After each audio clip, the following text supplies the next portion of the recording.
All right, time we good. Are we live? I think we are. Hello all and welcome back to the Women's Football Chat Live. Tonight, the WSL action continues as we move into game week 3. Manchester City taking on Tottenham. It's going to be a really interesting game today. Two sides have had very mixed starts of the season. Tottenham are the only side yet to concede a goal in the league this season. An incredible feat for a team who were terrible defensively last campaign. But Martin Ho has made them a much more structurally sound team. As for Manchester City, well, they got to winning ways last weekend after a loss to Chelsea in the opening game week, and Jeglertz will be looking to take belief from that into tonight's game.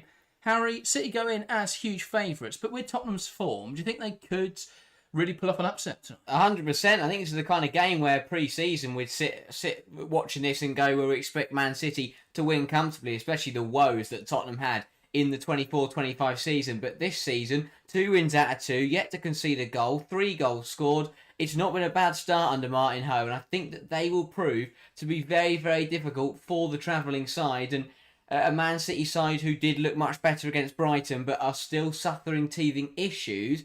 It's a kind of game when Tottenham, who are on a high, could look to take advantage of that. Martin Ho is a very, very good manager. Clearly, he's got this side playing some very, very nice football, looking defensively solid while also causing some problems going forward. So Tottenham have got a really good balance going on at the moment. They've looked very, very good under Martin Ho. They've started superbly, but this is the big test now. Have they just looked good because they've played some of the weaker oppositions towards the lower end of the league, or are they really here to compete, and do they mean business? That'll be the big thing tonight, because even if they don't get the result, it's about that performance. If they push Man City all the way, then that tells me a lot more than than the first 2 games do for Tottenham. So very interesting to see if they can hold their nerve tonight, keep up that defensive steel, and well, if they come away from tonight with another clean sheet, then there's a very good chance that they had to come away with something from the match. So if they can remain as defensively solid as they had in the first 2 game weeks, then Man City are going to find it very hard to get on the score sheet tonight. Yeah, I think this will be a much more difficult game for Tottenham than they've found the first 2 weeks. But from my analysis of Tottenham, what I've seen so far is that the exact parameters of a game they want to play in is what Man City will do tonight. Tottenham are an excellent team in transition, and Man City aren't great in defensive transition, and Tottenham are really good in a low block, and City are really bad at breaking down low blocks. So I just feel the conditions may be there for Tottenham to be able to do something this evening. It's the right situation. However, historically, this has been a very tough fixture for Tottenham. Khadija Shaw has 12 goals in the last 3 seasons against Tottenham, including 3 hat-tricks. With that data, do you think it's fair to say that's the biggest threat to Tottenham this evening? 100%. Khadija Shaw's the biggest threat to any opposition she faces, but especially a side where she has that good of a record. There's a reason that I've captained her in aerial fantasy this evening, but I think that it's one of those things where Tottenham are going to have to work out how on earth they can deal with her. Because, yes, she's a different kettle of fish. Yes, she's a different kind of player to try and handle compared to other forwards in the league. But at the end of the day, she is human. She is stoppable to a certain extent. And Tottenham have got to find a way to try and stop City getting Khadija Shaw in the game. Because for me, that's always the best way to go about it. When you've got a player, when you're coming up against a player of Shaw's quality, to try and stop her directly is very, very risky, and that usually doesn't work because she's better than you and then she runs around you and scores. The best way to stop Shaw is to stop the ball getting to Shaw rather than wait until it gets there. So if Tottenham can find a way to keep Shaw out of the game, they're going to have a much better chance tonight. But if Khadija Shaw gets on the ball, if Man City get any opportunity to put the ball into the box and look for Shaw in the middle, then Tottenham are going to be in very, very big trouble. Because then what happens is you're relying on your centre-halves to beat Khadija Shaw in a one-on-one. Whether that's on the floor or in the air, they're going to lose. It's as simple as that. And if they do win, then that is going to be probably one of the best performances of any Tottenham defender we've seen for the last 2 seasons. But Tottenham have got to find a way to limit Khadija Shaw getting involved in this game, because as soon as she starts to touch the ball, she's going to cause problems. Look what she did in the Brighton game. She got involved, scored a brilliant header, had another couple of chances she could have scored. She's that kind of player. You give her half a chance, she'll find the back of the net. So for Tottenham tonight, yes, they've looked brilliantly defensively, but Khadija Shaw is a completely different player, and they'll do very, very well to keep her quiet tonight. Yeah, absolutely. I think it's going to be difficult. I think it's going to be a real big test for Toko Koga, who has been excellent in her first 2 WSL game weeks, but this is a completely different test of her abilities. Is she able to deal with those aerial balls? Tottenham last season was so poor at defending crosses. They've looked really good defensively so far this season, but I do just wonder, with someone like Shaw, with the way City are looking to create chances, could that undo the good work we've seen from Tottenham in the first few game weeks? That's going to be, I think, the big question for me around Tottenham today. Let's get into the lineups then for this game. We will start with the host Tottenham. Once I can get up on my screen, we are in Tottenham this evening in the Leyton Orient Stadium. So we'll start with the hosts Tottenham. It's a 4-2-3-1 for the Lily Whites, and it's almost the same as the side who played last weekend. In goal, it's Lisa Kopp, a back four of Grant coming back into the side after a spell on the sidelines, replacing Josephine Rybrink at right back. Koga and Hunt, the two centre-backs, and Amanda Nilden stays at left back. In the pivot, it's Spence alongside Summonen. On the left wing, it's Artinen goal scorer Olga Artinen on the left-hand side, England in the 10, and Naz on the right-hand side with Katinka Tamberg on leading the line. Really impressive stuff from Tamberg last week. Really impressive from Tottenham in general. No surprise then that there's only one change to the starting lineup. Yeah, exactly that. You know, if it's not broken, do not fix it, and that's exactly the method that Martin Ho's gone for. I think it's taking the classic phrase, if it's not broke, don't fix it, and changing it to if it's not broken, do not fix it. Exactly, changing it a little bit. But yeah, it's one of those where Tottenham, they're playing very well. The thing they lacked last year was consistency. So while they are doing well, while they are on top in matches, don't change a thing. And as you say, very much looking forward to seeing that front four in action once again. I thought Olga Arsenin in the new role looked very, very good and was kind of looked a completely different player out on that left-hand side. And you mentioned Tamberg there as well. Very excited about seeing her tonight. I thought she was brilliant against Everton. I mentioned it in our roundup on Tuesday that she's, for a new player to look so physically assertive and look so comfortable at this level immediately is brilliant, because what it means is that there's not going to be that settling in grace period where she takes time to get going. She's already got on the score sheet. She's already set up a goal, 2 contributions in one start now. She's back leading the line today, and it's going to be difficult for Man City to keep her quiet. I think she's a dangerous player. She's a type of player where, obviously, I know it's very, very early days, but she's got the type of quality where you look at her as being someone like a Kelly Gargo, someone like an Olivia Smith last year for Liverpool, where in a side that are more mid-table, they're the kind of players that can cause problems for any opposition in the league. And that, I think, is where Tamberg could really assert herself and put herself into that bracket, because she's got the physical element tonight to compete with the Man City players. She's also got the pace. And as a defender, if a striker is quicker than you and stronger than you, there's not much you can do to stop them scoring once they get on the ball. So I think if Tottenham can get Tamberg involved tonight, then I think she's got a very good chance of changing the outcome of this football match. Yeah, I think Tottenham have got to look at how Man City have conceded goals this season and how Tottenham have scored goals this season, which has been winning the ball high up the field and then being able to use the fact you've got an overload or that City are vulnerable to then go and score. Yeah.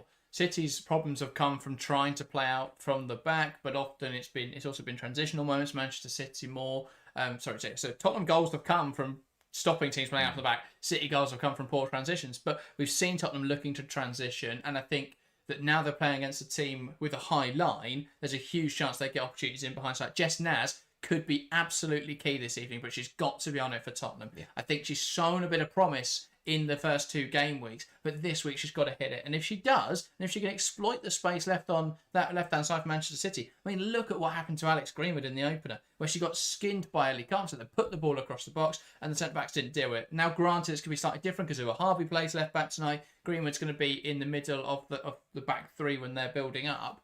Or, well, usually it's a back 4 now, obviously, with how they've changed the side. But the point still stands that it's going to be slightly different, but I still think there's a chance for Naz to use that space that City may leave when they look to push up the field. Just, Tottenham have got to be good in transition today. They've got to be good at progressing the ball through the lines quickly and then breaking into the space in behind.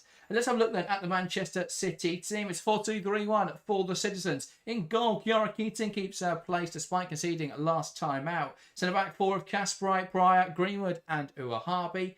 In the pivot, it's Blinkilda Brown alongside Yui Hasegawa. On the right wing, Ayoba Fujino with her first start of the campaign. On the left wing, it's Lauren Hemp. In attacking midfield, Viviana Miedema. And leading the line, Khadija Shaw.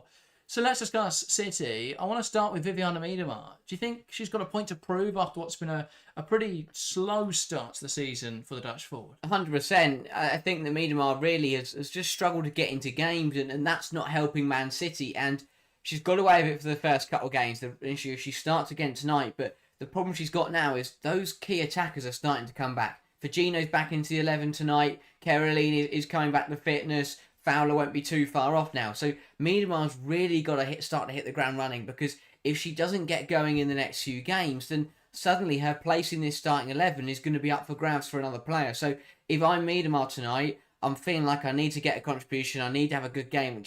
It's not even that she needs to do well, and I'm not saying she needs to come in and score 3 goals, but just needs to be involved in the match. I think there's been the first 2 matches, she's been very much been a passenger and just kind of felt like she was watching the game from being on the pitch. She needs to get involved in the match, get her teeth stuck into it, get on the ball, make things happen for Man City, and look to play a part in this contest. Because if she does get involved, she could massively dictate the outcome of this match and be a key player for City tonight. But we haven't seen that in the first couple of games, and I don't know. I'm really intrigued tonight to see how well she plays, because as I said there, I think she's got to be careful of rotation with the quality that City have got in the attacking third. Once they're all fit, right now for me, Miedema's performances haven't been good enough, and there'd be a good case for dropping her from the starting 11. Yeah, and on the topic of world-class attackers or quality attackers returning from injury, Firgino back in the 11 tonight. How much of a boost is that to Jeglertz' side? She's a key player. I think Firgino is a very, very good talent. Last year, she was a little bit raw when she first got in, but once she settled in the second half of the season, been an absolutely phenomenal player. Instantly returned from the subs bench last week against Brighton and got an assist in a brilliant move. Firgino, now that she's settled into the league, has the ability to be one of the best players in this competition. And I think that if she can get involved tonight, dictate things from the middle, maybe she can get something going and put in another good performance. We saw what she did in 20 minutes against Brighton. 90 minutes against Tottenham, she could completely tear this Tottenham backline apart. She's in my aerial fantasy team for a reason. I think she's a very, very good player. And the reason being you forgot she was injured. Yeah, that is true. But she's in there now, and look what the difference is making. But yeah, Firgino's a quality player, and if she can create opportunities for the likes of Shaw, for the likes of Hemp, then Man City will be on the money tonight. But Tottenham will do their best to make it difficult for her. But again, if Firgino, if Shaw, if they're getting onto the ball, then Tottenham could be in trouble this evening. Yeah, well, players out on the field. So let's get into predictions for tonight's game. If you're watching along, get involved in the live chat. Bailey, welcome to the stream. 170 Gunner, welcome to the stream as well. Phil and Amir, welcome to you all. If you're just tuning in, get involved in the live chat. Give us your scoreline prediction. We're going to start here in the studio then. We'll start with yourself, Harry. Didn't get to ask you many predictions last weekend, but we do this weekend. Tottenham vs Manchester City. What is your prediction? I'm going to say City just to edge it. I think it'll be a good game. Tottenham have defended very, very well, but I think City's quality will just be too strong. And after a well, it's got the kind of game where it could be a well fought hour, but City just then use their quality towards the end of the game. I will say 3-1 to Manchester City. I think that the citizens will open the scoring through Firgino, and again, another brilliant impact. Tottenham will then reply through Tandberg. We'll go into half-time at 1-1. There'll be questions of Jeglertz. There'll be things going on. People wondering whether Tottenham could get something from the match. But Jeglertz making we know he's very adaptable. We know he's very, very good at making changes. And I think he'll do that in the second half. They'll get back to winning way. Well, not get back to winning ways, but retake the lead. And I will say goals from Khadija Shaw, because their record against Tottenham is incredible. And a goal for... I'll go someone random. I'll go Gracie Pryor. Fair enough. I think one of these two teams will keep the clean sheet tonight. That's my prediction.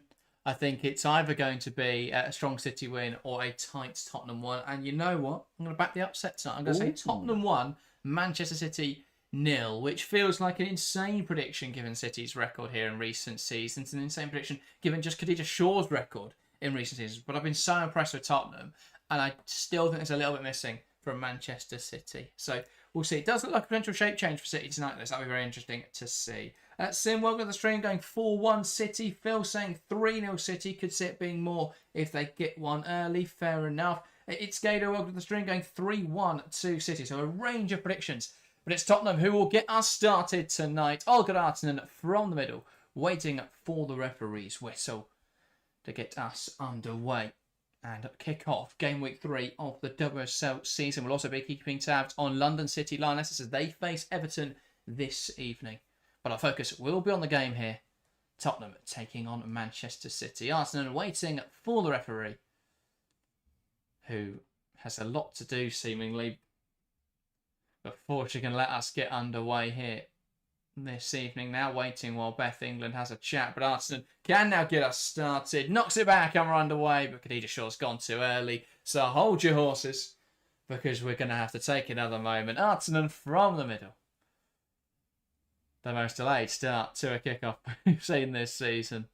And she knocks it back and we're underway in this game. It's Tottenham versus Manchester City. WSL game week 3. An unbeaten Tottenham side taking on Manchester City. That is not something we are used to saying. And while it's a little bit leisurely playing out from the back, Koga recovers well from a poor cop back pass, but that will allow City a throw in and a chance to put pressure on high up the field early in this game. Here's Hasegawa. Back now to Uahabi. Here's Hemp. Uahabi looks to go back to Hemp. Tottenham turn the ball over, but that's too eager from Beth England, and she can't quite find Tamberg with the pass. Already a very early wake-up call for Tottenham, 30 seconds in. Just a few misplaced passes. Got to start the game fast against an opposition like Manchester City. If you get caught on your heels, if you do, slotty passes plan at the back, lose possession too easily, then City will punish you. Yeah, indeed. And Keating going in behind, though. And this is a chance for Lauren Hemp, but she can get the better of Grant. Really good defending, though, from the right back. And they look to play out. Uahabi turns it over high up the pitch. A pass back into Viviana Miedema. Now Hasegawa, who's pulled wide to get involved in the attacking play. Can she make something happen? Back now to Greenwood. Nice pass into Hemp. Now Greenwood tries to go down the line, but it's turned over high up the pitch.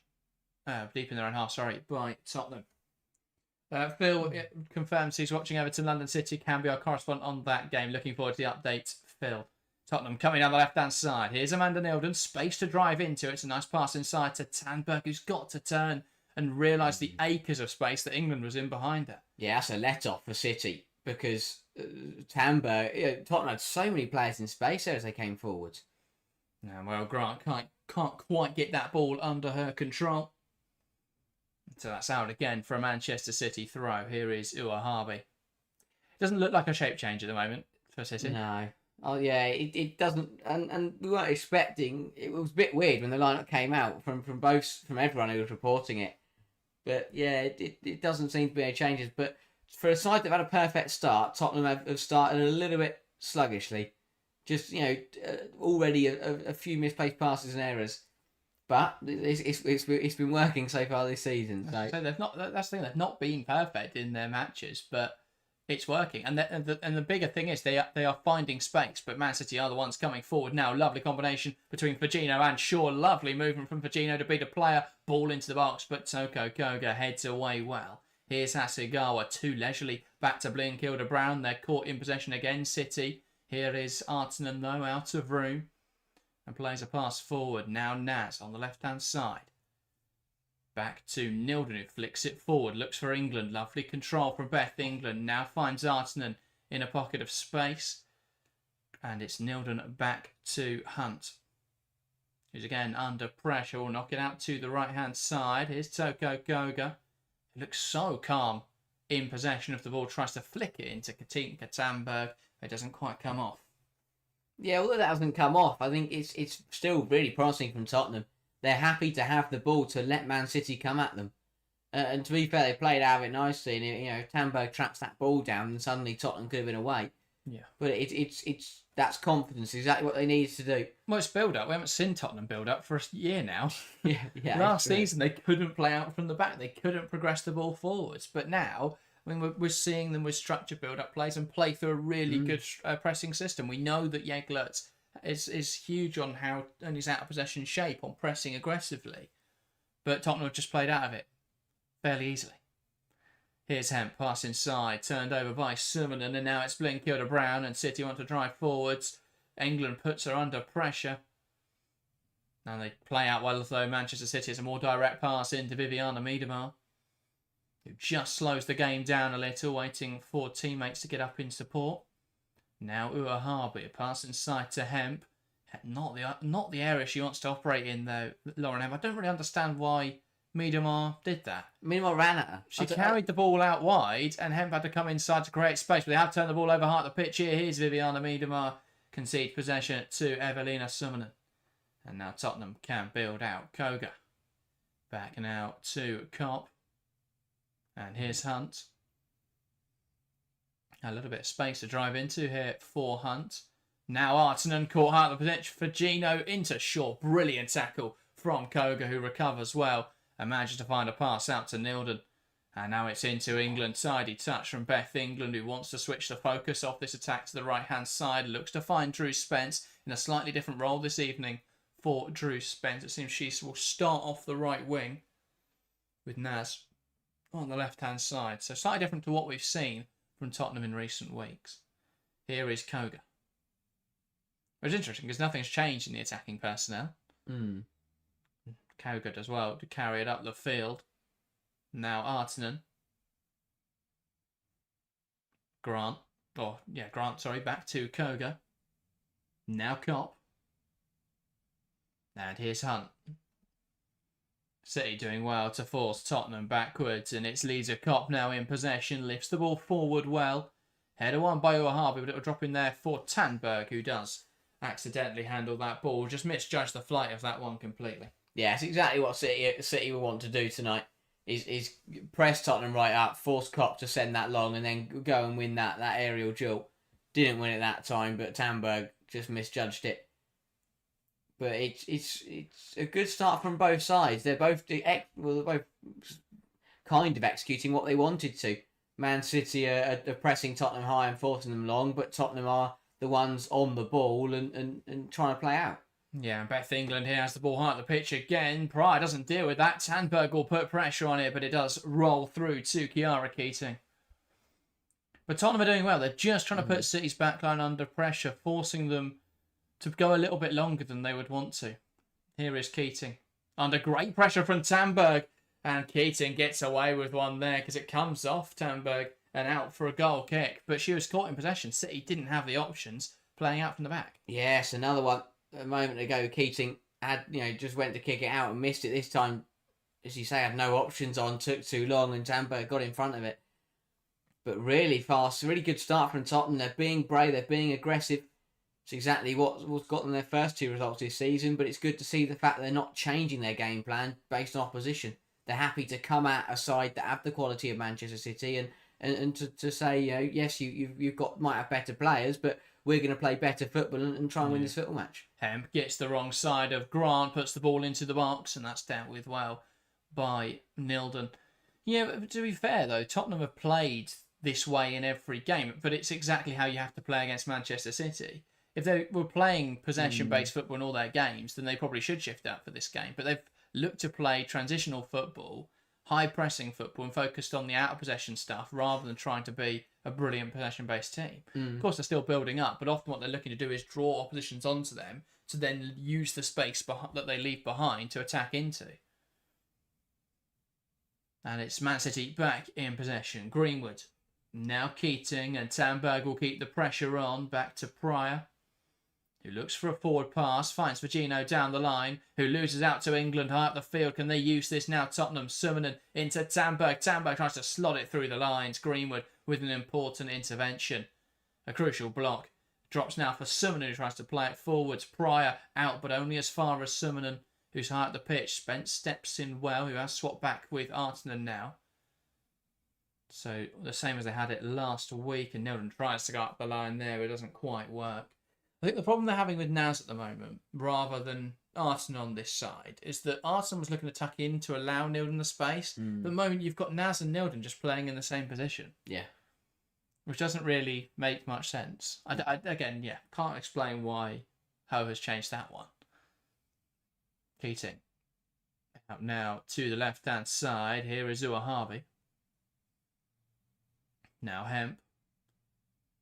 And Tandberg will look to put pressure on Greenwood, who's received it back. That's an important header from Grant. Hasegawa does really well to beat Beth England, then slots a pass in for Virgino. Fantastic from Hasegawa. Here's now Ayoba Virgino. Options left and right. Well, can she pick out a teammate? Tries to play it into Shaw and does well. Hunt stands her up. Shaw back in there to Kasparai, and her efforts blocked.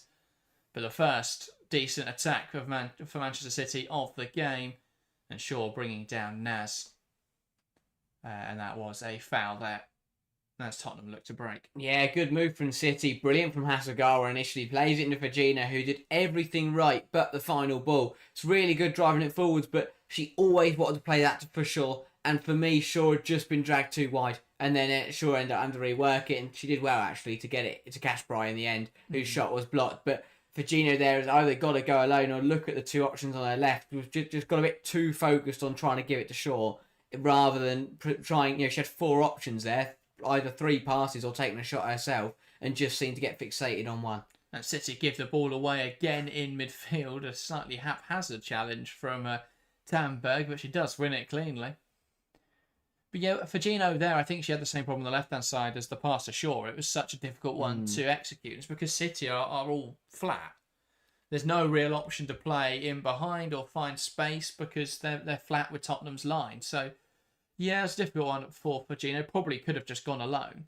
I think that there's no problem with testing Lisa Kopp from that sort of area that early in the game, because either someone rushes out to press you and space opens up, or they don't, and you've got a clear shot on goal. So I think she probably could have been a little bit more selfish there, Ayoba for Gino, but looked to play the pass and does look a little rusty there. Receives their throw in from Kasparai, tries to go back to her, but they're just not on the same wavelength. Yeah, it's one of those where I think that with the work that Tottenham have done with in their box defending, the best way to score against them may be to have a go from range and it might relying on your quality a bit, but that'll be the next thing for me, because the sides Tottenham have played in Everton and in West Ham, obviously they have got very, very good quality, but in terms of that quality from 20, 25 yards out, it's not as strong as someone like a Man City.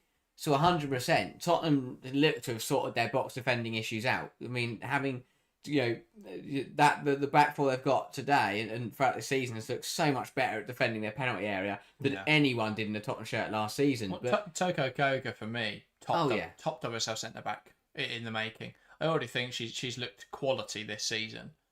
It reminds me of Laetitia when she came through at Brighton.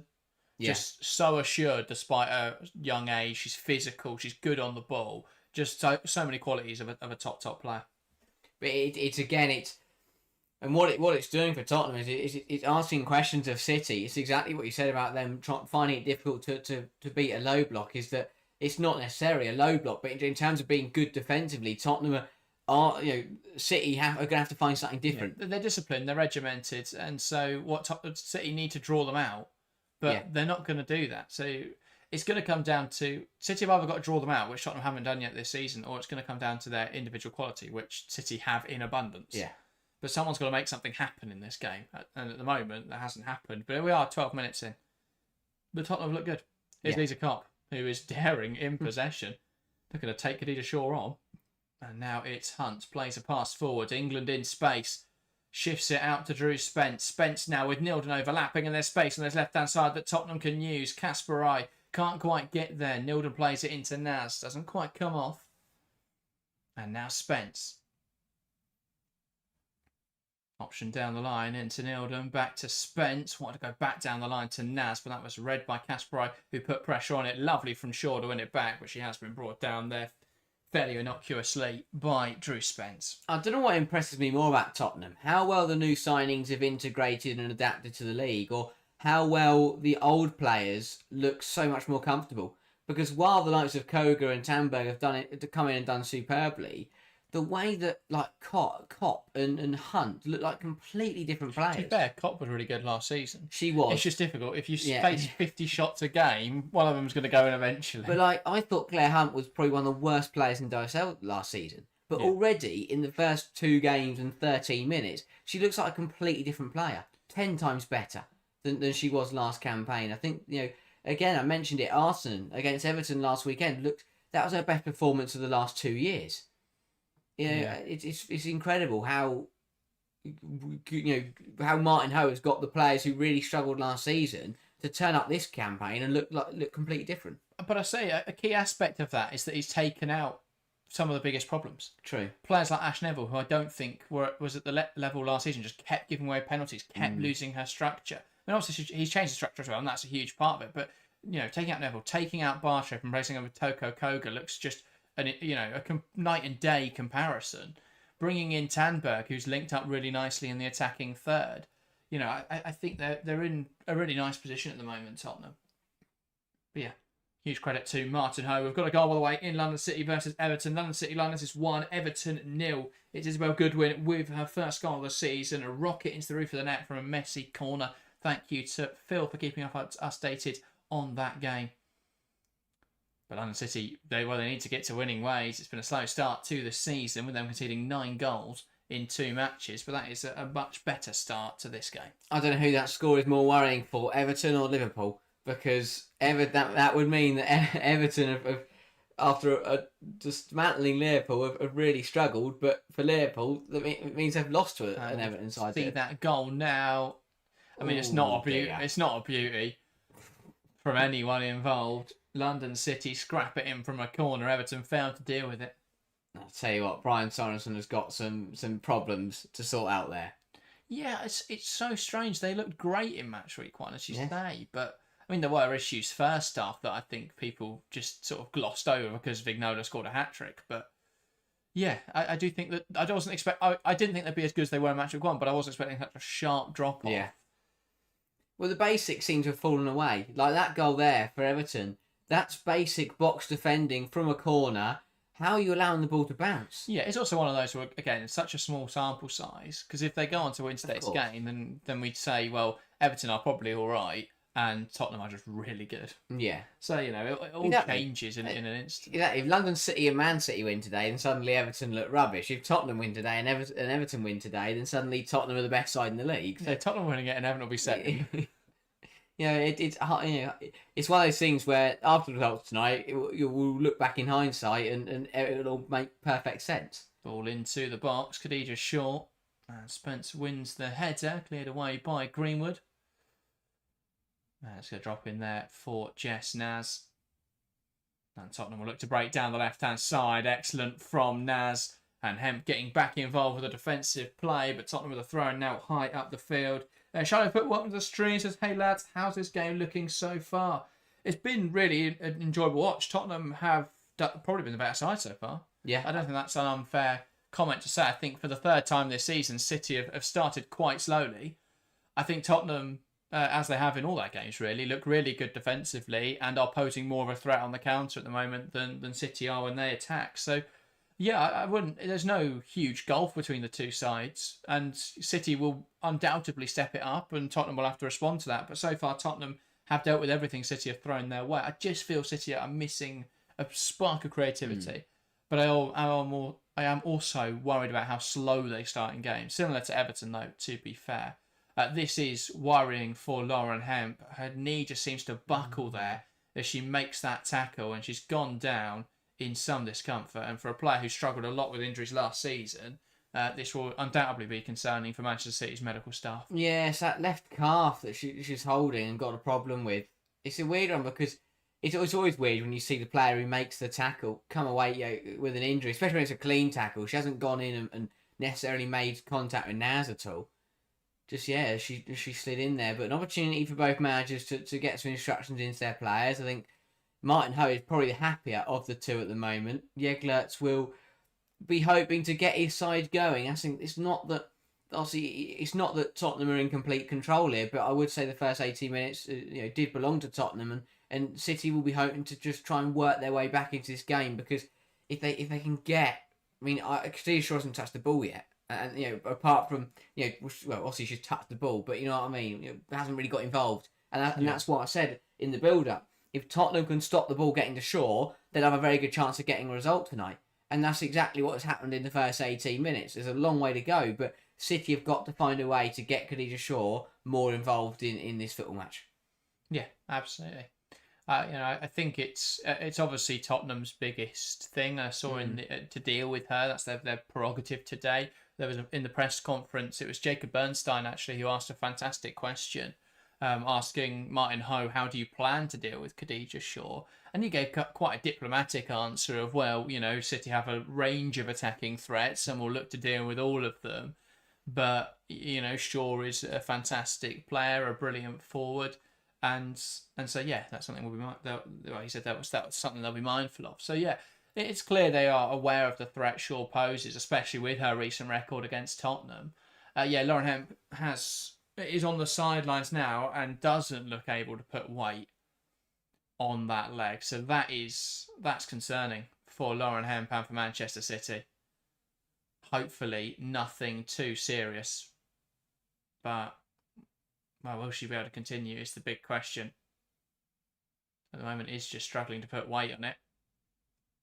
But Tottenham will play on. Miedema throws it back into play. And for now, City down to 10. Well, we await whether Lauren Hemp can continue in this match. Koga looking to go a little more direct, hitting Naz on this left-hand side. Naz misses it, but it falls to Miedema. Ball into the penalty area. Can they take advantage of an extra player here? Tottenham not quite. England unable to get that under her control in the penalty area. And it drops back now to Jess Naz. But Tottenham can recycle this now. Hunt across to Koga. Again, looking for that forward pass. And she'll shift it to Hunt. Now Nilden looking up the line. Lovely ball into England. Now to Naz, who can dart inside. Looks to play it in behind. Dua Harby doesn't deal with it too well. Tamberg on the volley, and it's a good stop from Chiara Keating, who claims it well.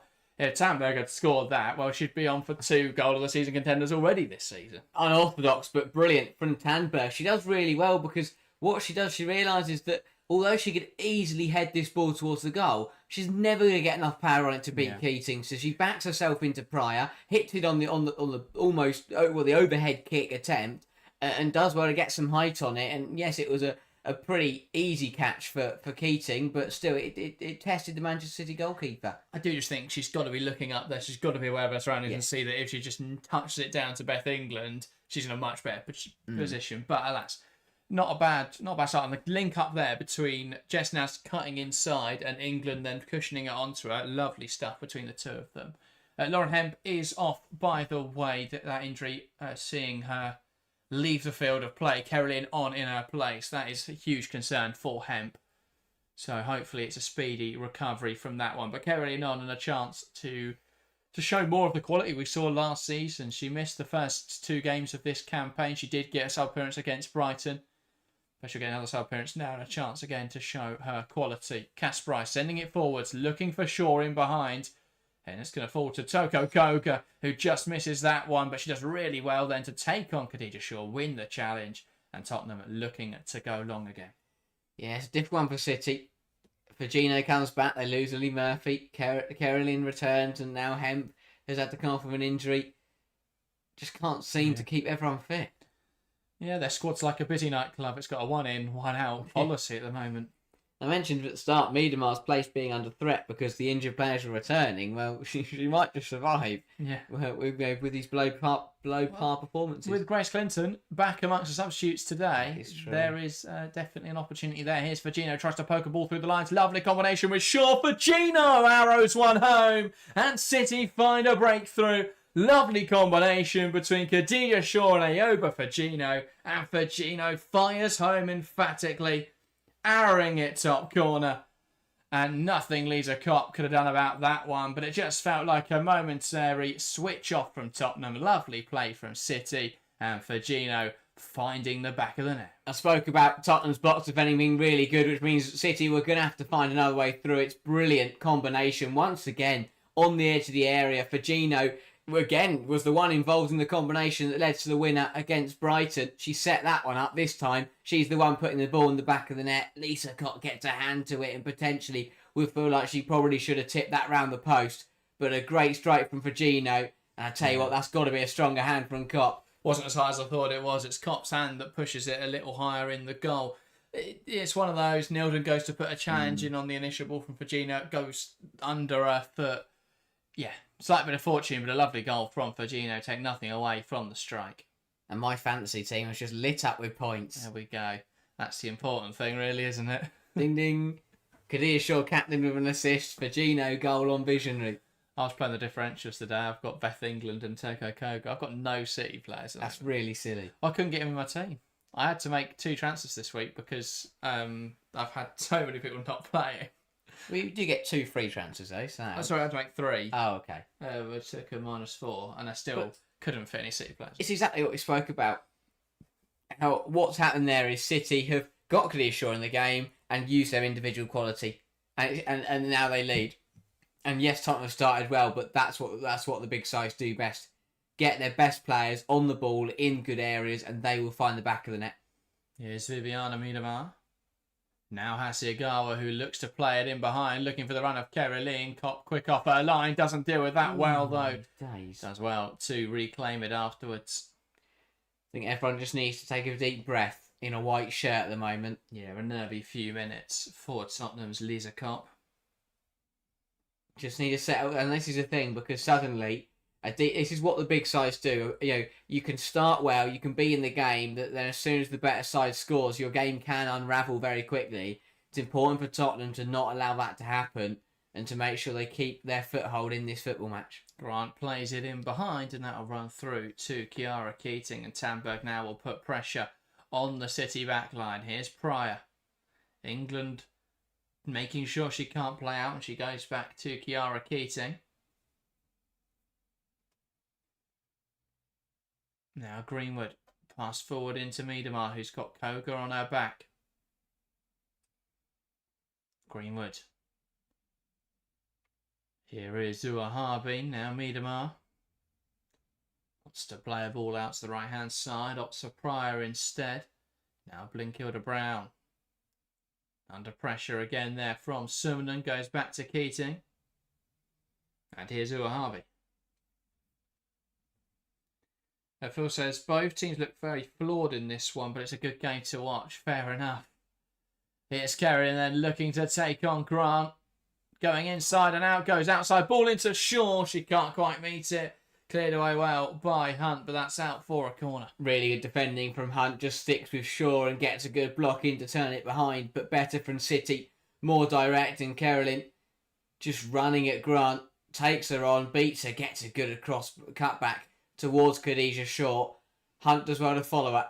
It was quite ill. And again, another unconventional effort. That time from Shaw. Trying to go for the back heel. But Hunt does well to stick with her. It's very easy to lose Shaw there. And she's got a free shot at goal. But Hunt did well. She followed the run and managed to get the block in. But now Man City have got a corner.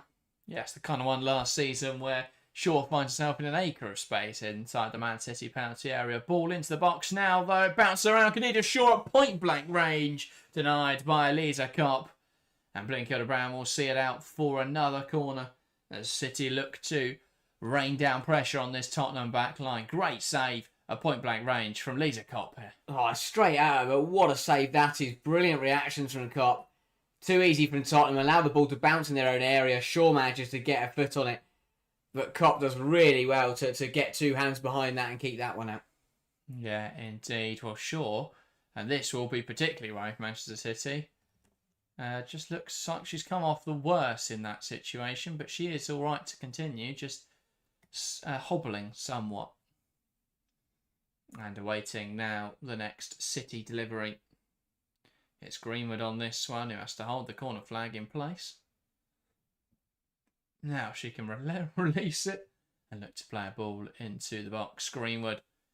It's delivered in towards the front post. Miedema holds it up. Back to Greenwood. And that's massively overhit. Hits some empty seats in the home end. And that's out for a goal kick. Yeah, City will be annoyed they didn't use more of that because the fact that Miedema was allowed to win that so easily at the near post was not good enough from Tottenham. But the ball from Greenwood also wasn't good enough. But City have just woken up a bit in this game. Goals change games, and suddenly, since that Firmino effort, City have got their tails up. They're moving the ball quicker. They're being more direct. They're coming at Tottenham. They're taking them on. They've got the ball, got the ball into the box more. Put Tottenham under more pressure, and you feel like that pressure could certainly work itself into a second goal pretty soon. Summanen knocks it down for Artinen. And now they'll go back to Koga. Here's Spence back to Koga. Tries the forward pass. Doesn't quite come off. Here's Hasegawa. Now Caroline. And well, unconventional defending from Grant, and that is a foul. Arsenal, sorry. Actually, that's been trodden on a little there. But we'll try and walk that one off. Yeah, Arsenal swinging a miss at the ball, caught Caroline, then pulled her back as she tried to run away for good measure. But just really making sure it's a foul. And again, this is what I mean by your game can unravel, because it's gone from being a very tidy and very good defensive performance from Tottenham, and now it's just got a bit scrappy. Kopp's had to make 1 or 2 big saves. Fouls are starting to creep into the match. Tottenham have just got to settle down again. Yeah, it goes both ways. City have definitely sharpened up. The passing looks better. Ball in towards the box. It bounces through. Is it free from Man City player? Poked towards goal and then poked wide by Grace Pryor. And it's the second time now the ball's dropped in that penalty area and no one's dealt with it. How is that not in the goal? It was blocked by Beth England, who was on the floor. Pryor's poked it wide. Skewed wildly wide. Yeah, just rushed it a bit there, City. But tell you what, it's getting panicky in that Tottenham penalty area. And I praised their box defending in the first 2 matches in the first 20 minutes here, but in the last 10, what's happened to Martin Hove's Tottenham? We've got Robert Villaham's Tottenham back. Ball drops in there and Uabi with a fairly overzealous clearance. If in doubt, I suppose. Throw in then on this near side. I think Ho's got to swap Naz back onto the right wing. Look to get width. The problem they've created is Grant's getting high as well. And I just don't understand that. Here's Artinen. Out now to Grant. One of their biggest strengths has been having Rybrink there to be able to have a situational back 3. I just can't understand why you'd push Grant on as well. Like maybe if you're playing Leicester or something, but you're playing Manchester City. Why are both fullbacks going high? Here's England. Lovely control. Back now to Nilden. Now Naz wants to take on Kasparai, drifts inside. Virginio does well to track her run though. Nilda makes the run beyond as she shifts it back to Naz, but the pass isn't on. And so it's Naz back to Koga, who's under pressure here. Really calm though from Toko Koga. And she's created a little bit of space for herself to use. Ball out now. Just looking for the run of Jess Naz, but she's not going to be able to quite get on the end of that. And it's out for a City goal kick. If I'm Matilda Vinberg, or Olivia Holt, or another Tottenham attacker, I'd be really starting to think what I've got to do to get into this team. To be fair, Vinberg's been injured. This is her first week back. That is true, so that might be a difference. But for Naz, it's just too ineffective. You can't have a player who doesn't impact the game. And I think Jess Naz, on her day, is a brilliant, brilliant footballer. The difference is now, when she's on the right wing, and a lot of the purpose of her game is just holding the width to draw players wider, then her impact isn't actually on the ball as much. There were times in that Everton game where she did pick up the ball on that right flank, and all she needed to do was take a player on. She just didn't do it. She didn't burst past them in the way that Jess Naz used to be able to do. That's a poor ball from Hunt, and now Tottenham are under more pressure. Caroline stood up well by Koga, who'll see her out. It's a great tackle from Toko Koga. Knocks it out though for a corner. Koga does really well, because I can't really explain this the decision making from Tottenham. Claire Hunt plays a lofted pass across her own penalty area, completely skews it and plays it straight to Caroline. Tottenham have just got to be careful. I just don't understand why Grant's pushing up so high. I just don't get it. I really don't get it. It's a big shift to their structure, and I just can't see why they do it. Grant's not comfortable in high areas anyway. Here's Hasegawa. Ball forwards. Miedema holds it up. Still trying to make something happen, but Naz comes away with it and she can drive it forwards now for Tottenham. Got to keep going there. Turns back. And now Tottenham in possession. Summoner. It's just so predictable. So the difference in what they're doing now is that it's Summoner dropping in to the back 3, which can work very nicely. Does it for Finland. Oh, and we saw her do it in pre-season. But I think if you're going to do that, you need a right back who's a little bit more offensively minded than Grant. The problem is Tottenham... I mean, Morris could do that, but she's out with an ACL. Yeah. Aria Dennis could do that, but she's 18 and hasn't played many senior minutes yet. And for Gino there, muscles Nilden off the ball. And well, Nilden may think that's a goal at a corner, but the referee doesn't agree. I think that's one of the biggest upgrades that Pochettino has made in this match since she joined the DSL. Sorry, is that physicality. I think we saw initially when she first came, she looked good on the ball, but she couldn't get on the ball because she wasn't strong enough. But I think physically she's developed so much as a player across the last year, where she, we saw there physically stronger than players out on that pitch. Is exactly what I praised Tamberg for, being able to compete with the physicality of the DSL. And I think that's falling behind, looking for England prior deal as well, though, and knocks it back to Keating, who's kicked it out of play. That Naz one, just watching it back, they had such an overload there, Tottenham. If she just plays that in behind, they're in. And it's just one of those. She turns back and kills the opportunity. The way to beat Man City is to break in transition. Yeah. Chelsea did it twice. Brighton did it once. They scored from it. And yet, Tottenham, when they try and transition, their left winger turns around and passes it back to Evelina Simonon. It's pretty hard to pin it because I don't know what's gone wrong in Naz's game. She just doesn't look as quick as she used to be, or as direct, or as assured of herself. It's not. Obviously, it potentially now it may be a confidence issue as well. But when it first happened last season, that wasn't a confidence issue. She'd just been called up for England, was scoring goals at the time, and then suddenly it all just disappeared. And obviously, we don't know everything that goes on for a player, but as you say, I think it's more. I don't really know what happened. Her game just completely fell away. It's weird because you don't lose pace because of something personal, do you? Yeah, I know. Yeah. Obviously, you don't go through a tough time and now I can't run anymore. I'm slow. She had her injury. She came back and she looked phenomenal. Yeah, and it's like this is incredible recovery. Is it just that period catching up to her? But I just don't know. Doesn't look the same player. Was it just a purple patch surrounded by better attacking players when like Clinton and BJ? Running doesn't come in purple patches. That is true. It's just such a strange element. Yes, there's elements of her game where you could say, that was a form thing. When she looked confident, she was darting inside, she was taking players on. But the biggest thing she's lost is a yard of pace. And that doesn't happen normally to, 24-year-olds, I think she is? I think it's one of those, exactly. Sure, into Miedema. Grant tries to win it back. It falls, though, to Caroline. And City can use this. Gets past Artinen. Brilliant from the Brazilian. Looks to find Miedema, but it breaks down and Koga knocks it out of play. Well, I can see why Tottenham don't concede any more goals. Toko Koga. Because without her, they would be conceding as many as they did last season. I was rough and raving about it for 2 weeks. It's finally catching on. That was so lazy from Artinen.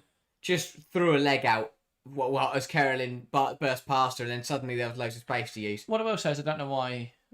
Again, it's still Grant. Why is Grant not standing up? Why is Arten having to do that role instead? It just doesn't make any sense. The structure tonight for Tottenham, that slight tweak. I think if you play like you did against Everton with Naz on that right wing, and the right back sitting a little bit deeper, was this the game to bring Grant back into, or do you just stick with what's worked?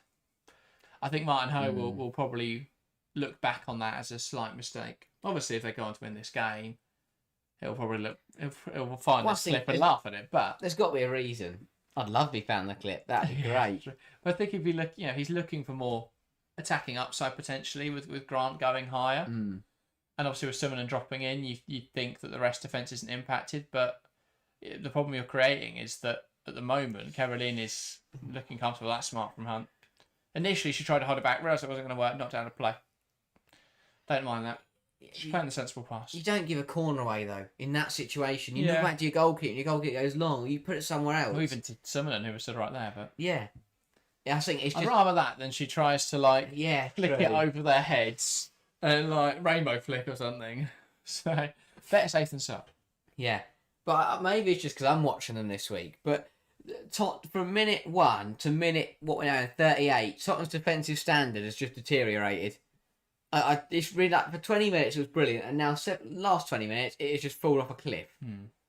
And they've gone back to Tottenham of old. They just need to go back to doing the basics. I will say one shift, Caroline. Come off the field for Lauren Hemp. Looks much more direct. Wants to take players on. I mean, she got the pre-assist as well. Yeah. I think that might be Miedema. A chance for City. Is that over the line? Yes, it is. And that's 2-0. Tottenham will protest. There's no goal line technology, though. And it's Tottenham 0, Manchester City 2. The ball delivered into the box. Was it Miedema who got the final touch? I think it was. And, well, the refs are going to seemingly conferring on this, but we'll have a look. Ball delivered in towards the near post. It's flicked on by Miedema. Comfortably across the line. I think that is off across the line, to be fair. Yeah. Have another look. Miedema, the far touch. Yeah, it looks over Yes, the line. it's a Tottenham goal. can't have too many complaints about that one. No complaints, actually. It's a goal. It's Miedema just drops off of Arton. I don't know why Arton was the player marking her anyway. Carp a bit weak at our front post, and City double their advantage. It's Tottenham 0, Manchester City 2. Well, I said Miedema had to get involved. It's not quite what I had planned, but it's still it's a goal, and that's what matters. She's on the score sheet, and maybe that will ignite something for her this season. But another corner, box defending again from Tottenham. Naz flicks it past Kasparov. Wants to take her on now. Kasparov deals with it well. Naz can keep putting her under pressure, though. It's back now to Keating, who launches it out of play. Since Man City scored the first one, this has been Tottenham 24-25 season. Yeah, they have definitely dropped off. Yeah, and they've gone back to getting the basics wrong. You know, in the first half, they were keeping Shaw out. In the first 20 minutes, they were keeping Shaw out of the game. They were being really strong. They weren't letting City get in the channels. They weren't letting the ball come into the box. Now, the ball's getting into the box every single time City come forwards, and when it does get there, it's not met by a white shirt. It's met by a City player, and it's either end up in the back of the net or it's end up, being cleared, or it's bounced and it's been scrappy. Just lost that kind of defensive, not clarity, but discipline. Discipline, that's the word, yeah. Blinker to Brown, out now to the right-hand side, and probably under a little pressure here, and some of them putting the challenge in. Couldn't quite stop her, though. And Shaw can't keep that in touch. Great defending from Hunt to see her wide. Nildum back now to Hunt. Here's Koga. Back to Hunt. Now Nildum. And Scoreline trying to keep that under her control. Again, though, her and Naz just occupying the same area. Really? Here's Hunt. Does well under pressure. Back now to Kopp. And she tries a forward pass. Just more a clearance than trying to pick out a teammate. Here's Ua Harvey. And Caroline. Grant will look to narrow the angle. That's really good 1v1 defending. Should have been deeper all game. Yeah. Artinen. And she's caught out there by Hasegawa. Koga heads it away well. Summonen now to Grant. This is nice football from Tottenham. England can't get that one under our control. That's fizzed at her. More of a clearance again, rather than an accurate pass. And the problem that's creating is that it's just putting Tottenham under more pressure. These half clearances. Koga, aggressive defending, steps up onto Hasegawa, won't let her past her. Brilliant from Koga. Grant clears it, and it's dropped for Caroline, who's got the wrong side of Koga in on goal. It's blocked well by Koga. It falls to Kasparov, and she heads home. And City are running riot here against Tottenham. It's Tottenham 0, Manchester City 3. 42 minutes on the clock. This started even, now it's anything but. It's a defensive error from Tottenham. It let Caroline down the left-hand side. She cuts in, looks dangerous, and it's Kasparov who manages to head home at the back post.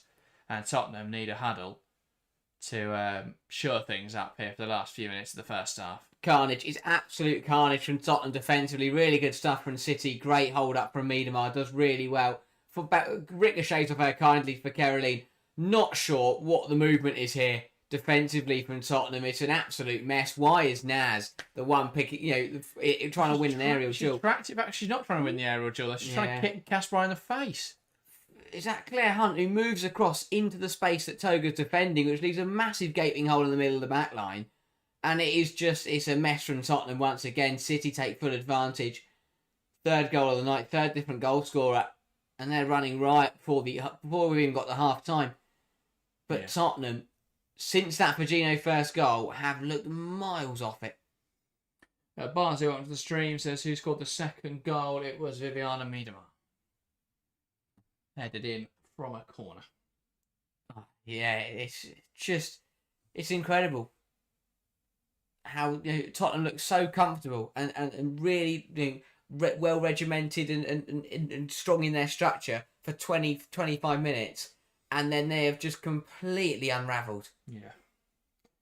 City do look good though. Oh yeah, City are playing some nice stuff. They just seem to be moving the ball with a lot more confidence than they have in recent months. I think Caroline's been a game changer. I think Virginia coming back into the side has been a really important part as well of this change. Yeah. Yeah, much better. Much better from Manchester City. It just feels like as the half's gone on, City have got better and Tottenham have got worse. And those two things are coinciding to mean that City are in full control of this football game. Yeah, I mean, simply, Tottenham haven't been able to get shots away. Possession's been an exact even 50-50. In fact, Tottenham have made one more pass than Manchester City, but City have taken 9 shots with 4 on target compared to Tottenham with 2 shots and 1 on target. They weren't able to use that early spell where they were probably the better side, and then City have just looked a lot more direct, a lot more dangerous with Caroline on the field. 4 minutes of additional time in this first half, and for City, that'll feel like an opportunity, and for Tottenham, that'll feel like an age, because they just need to get into half time now. Ho, I think, will be very disappointed with how his side have capitulated under more pressure. Here is Olga Artinen. Back to Koga. But again, it's a new manager. It's building blocks. He's got the first stage right, which is when they're on top in a match and they start well, and they get a foot on the ball. Well, yeah, they're beating. And this is what didn't happen under Villarreal last season. They're beating sides they should be beating. Yes. Obviously, City is a huge step up in quality. I think they would have wanted to compete a lot better than they have in this game. I think individuals perhaps have made mistakes they haven't made in other weeks. I think Ho has made a mistake this evening in how he's altered the structure of the side. I can't understand that decision personally. But and this also comes down to mentality, because obviously Ho has come in, and when things are flying, he's got the players on a high. He's got the system working, but when they're up against it, and when they are losing, that their heads dropped immediately. The standards dropped massively, and that will be the next step now to Tottenham and for Ho to work on. Is how can they keep themselves in the game? How can they remain to be strong, to keep fighting and to keep going? Because it can't be one of those where their season goes, well, if they go 1-0 up, they win. They go 1-0 down, they lose. Because, that isn't sustainable. Well, it might work to a point, but as you say, it would beat the teams that are worse than them. But it's one of those where, that will be the next step for Ho now, is consistency across the board, even when they are up against it. Yeah, ball in behind, and here's Grant, a chance for Tottenham to try and get a consolation or a route back into the game potentially. It's a ball blocked out for a corner, and they can put City's back line under pressure now. Yeah, a goal now would give them something to work with in the second half, you feel. And you never know. One goal can very quickly turn into 2, and suddenly you're right back in the game. Indeed. Not sure what the extra dugout is in the corner, but it's behind the player taking. And it's Nilden to deliver. Ball in towards the box, floated towards the back post. No one challenging it for Tottenham. And Tambo can't keep it in touch. That's a great ball. Someone's got to make contact with that. It's a really good ball to Nilden, but either that's a great ball, but the setup's wrong, or just no one's got on the end of it. Well, there were players there, just no one seemed to read the flight of the ball. Yeah. Not a bad chance, that. But again, that's not a bad chance where they come over not even getting a shot from it. It's been a tough little stat that came up there, that since the 22nd minute, Tottenham had a shot, haven't had a touch in City's penalty area. It's just completely shifted. Ball goes through the lines. Hunt does well to deal with Shaw. And that is the one thing they have done tonight, Tottenham, is they have dealt with Khadija Shaw. That is true. Here's Kopp. Back now to Hunt. He's happy just to sit on the ball. Now Spence back to Hunt. His touch isn't perfect, but she gets away with it. Now Koga, who drives forward well into England, who takes it past one. Looks to poke it, but Harvey wins the 50-50.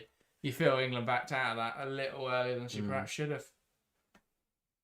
And that is the half-time whistle. It is here in Tottenham. Tottenham 0, Manchester City 3. Goals coming from Ayoba Virgino, Viviana Miedema, and then it was Caroline who completed, or Kasparov, sorry, who completed the route. 3-0 at the break, though, a side who hadn't conceded up until this match with 3 goals shipped in the first half. So a lot for Tottenham to turn around. But for City, a much better attacking performance in that first half. Where to start then, Harry, with that first 45? Let's start by praising City. I don't want to, beat Tottenham down too much, because I kind of have done that for the last 20 minutes. So City upped it massively. They looked much, much better. They were up against it a little bit to start with. Tottenham started brightly. They got on the ball. They were happy to let City come at them and then try and play through. And on the whole, it was working. Yes, Tottenham didn't get any chance out of it, but they still were causing City issues, and it wasn't all plain sailing. But they got themselves going, and it did take a moment of magic from Virginia. Again, another brilliant combination on the edge of the penalty area. It was her linking up and then playing it through to Hasegawa that got the winner against Brighton. This time it was her and Shaw linking up that forced, not forced, but put her into a very good position where she scored a good goal, and that kind of kick-started what has been now has turned into a very, very good first half for Manchester City. They since that goal, they've moved the ball much quicker. They've looked much sharper. They've been stronger in the tackle, more physical. They just look up for it. Everyone on the pitch has just upped it by 10-20%, and that they look like a top side again. And that comes through confidence on the pitch because you won their up, but also confidence through the system. They've got 2 90 minutes behind them now, playing the way that Andre Jeglertz wants them to play, understanding his principles and what he wants to try and do. And once you get used to that, you do become better players. It is difficult to start out with when you're a player, especially when if you're new to the club and playing in a new system. That is very, very difficult to get your head around. But once you're settled in and once you're used to the way your manager wants you to play, suddenly things start to click. And even if you don't quite get the system yet, your individual quality will still shine through. And City, they're playing very, very well. It's the best they've looked. That's the best 45 minutes they've had under Jeglertz so far this season and across pre-season. Things look much, much better. Really good half, and they've done well because as they've got better, Tottenham have got worse. But 3 really well taken goals, taking advantage of errors at the back from Tottenham. Getting while Tottenham are focusing on keeping Shaw quiet, they're getting other players into the game like Virgino, like Miedema, Caroline, especially on that left-hand side. She's looked brilliant since she came on for Lauren Hemp after about, that's the thing, it was about around 20 minutes. And then that's when we saw the shift. The goal came in the 22nd minute, and since then it's been all Man City. But on the whole, a lot of promising signs for City. I'm sure Jeglertz will be very, very happy because that's what they've been building for. They had a difficult one against Chelsea. They were pushed away by Brighton. But this week it feels like they've finally settled down a bit, and that was a 45 minutes of a very high quality. Yeah, absolutely. 2 of those goals coming from aerial situations. Let's discuss both sides of that. Manchester City, that's now 3 from 5 that have been scored with their head this season. But is that an area they've been working on specifically? Is that something that we know City have strength in? Yes and no. I think that in terms of them, I don't think they're prioritising it, but I agree. City are very, very strong in the air. You look at the players who have scored their goals. It was Kadir Shaw against Brighton, Viviana Miedema tonight, and Kasparov as well. That one's a bit more unorthodox, but that's mostly because she was jumping against Jess Naz. But City, they've got players who are very, very good in the air, and they're doing well to get their forwards into good positions. Tottenham have done really well to keep that City backline, or keep set centrally. Tottenham have done really well to keep City out on the floor. Shaw has rarely got the ball into her feet. The one time she did, she got the assist for the Virginia goal. But bar that, we haven't really seen Shaw getting the ball down, running in behind or holding it up. Same with Miedema, we haven't really seen her getting on the ball on the floor near the goal. But the one thing City have done really well is got the ball in the air. Yes, the Miedema one from a corner, but you put it in there, you get Miedema on the end of it, and she will win that aerial duel because she's a very, very good header of the football. So it's again, it's what I mentioned about that comfortability in the system. It then means that City can play on their strengths. You work out where their best moments are and what they can try and utilise, and that's exactly what they've done in that first half. And it just happens to be that City's strengths match up perfectly with probably Tottenham's biggest weakness. Yeah, and while talking of that weakness, it's a problem we saw last season for Tottenham, struggling to deal with aerial balls, and it seems to be prevalent again today. You look at the chance of Viviana Miedema, again, it's just mismatching in the penalty area. She drifts off Olga Artinen because Artinen's the wrong side of her and not the player you want to be dealing with Viviana Miedema. She gets a header at goal, which I think Lisa Kopp for all 3 goals tonight should have done a lot better. It's her front post. She should be commanding that front post. Instead, she looks small. She looks she's not in command. She looks weak in that sort of area. She's got to be coming out, claiming that, punching that, looking aggressive. Instead, she looked small in that goal, and Miedema headed it past her. For the Kasparai goal, it's a similar situation where that ball is there to be claimed potentially. I know she's expecting the shot, and the fact it skews up definitely plays an impact. But she just looked very small in that goal. I think that was a problem. And the Pagino goal, I think she definitely could have done better. It was a savable height. The Pagino goal is a little more fortune in. I mean, it's a really well taken strike. Take nothing away from that. Pagino does well.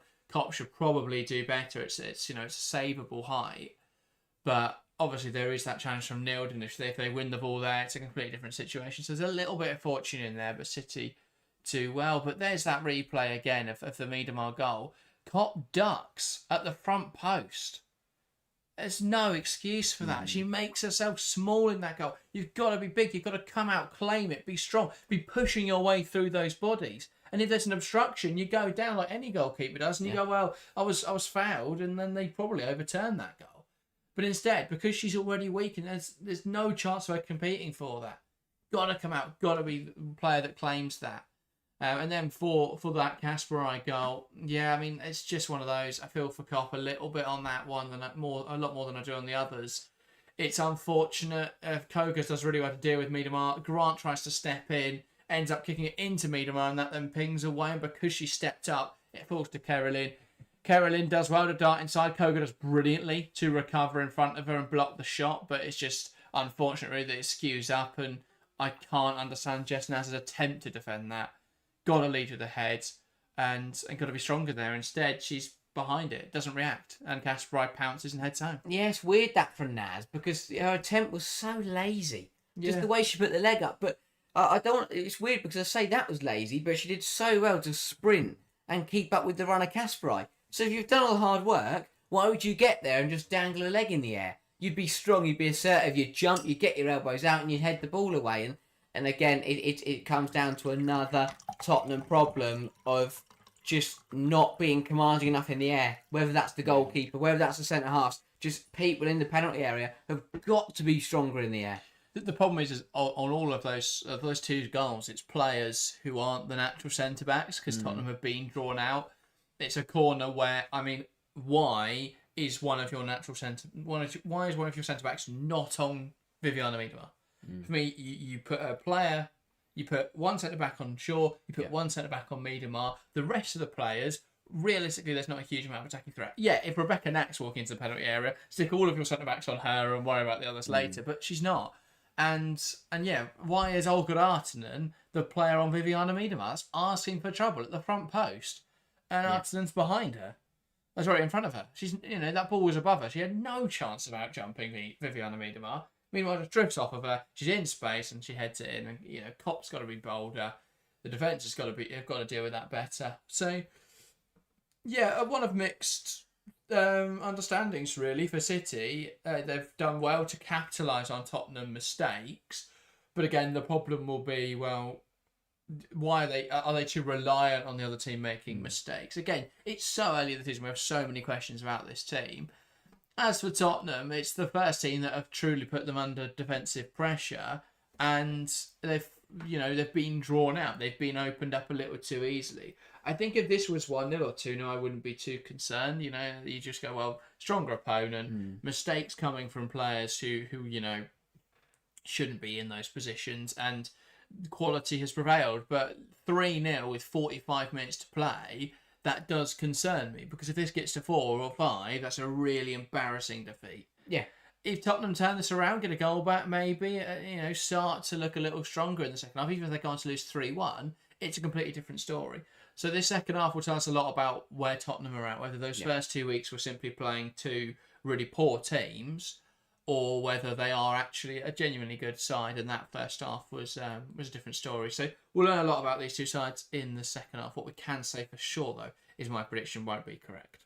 Yes, that is true. Mine is still on, but that would require Tottenham to win the second half. I did say one of these teams will keep a clean sheet. You did. Maybe that means Tottenham are going to score then. But absolutely. Yeah, it's one of those where the reason I worry for Tottenham is because it wasn't like, and you mentioned it there, it wasn't that City were struggling, then Tottenham made an error and City went on to score. City got the goal, and then the errors started coming, and then City, were forcing mistakes, and that's why I think we're praising City more than, because exactly. If City hadn't broken Tottenham down and then Claire Hunt just put Kadir Shaw through on goal, then that would be fortunate. But it was a really good move and a really good goal from Progino that was the catalyst that has then led to really good pressure from City, which has then forced a lot of mistakes from Tottenham. The other thing is, obviously game state changes have a huge impact. You're attributing Tottenham's downturn to the goal scored, but the other thing you could attribute it potentially to is the change from Manchester City. Caroline came on, she was a lot higher than Lauren Hemp, she was a lot more direct, she was looking to get in behind with her movement rather than dropping off and receiving the ball. And with Grant playing higher this week, it's opened up space, and Caroline's exploited that with consistency. So for me, it wasn't so much Tottenham switching off, but that they were opened up by City playing differently. Caroline changed the way they played. She's more direct, she wants to get in behind, and she's been more of a threat. And that's what opened up Tottenham. It's no coincidence that on the return of Caroline and Firmino, that City now look very, very good, because they are two very, they are game changers. They are very, very good players.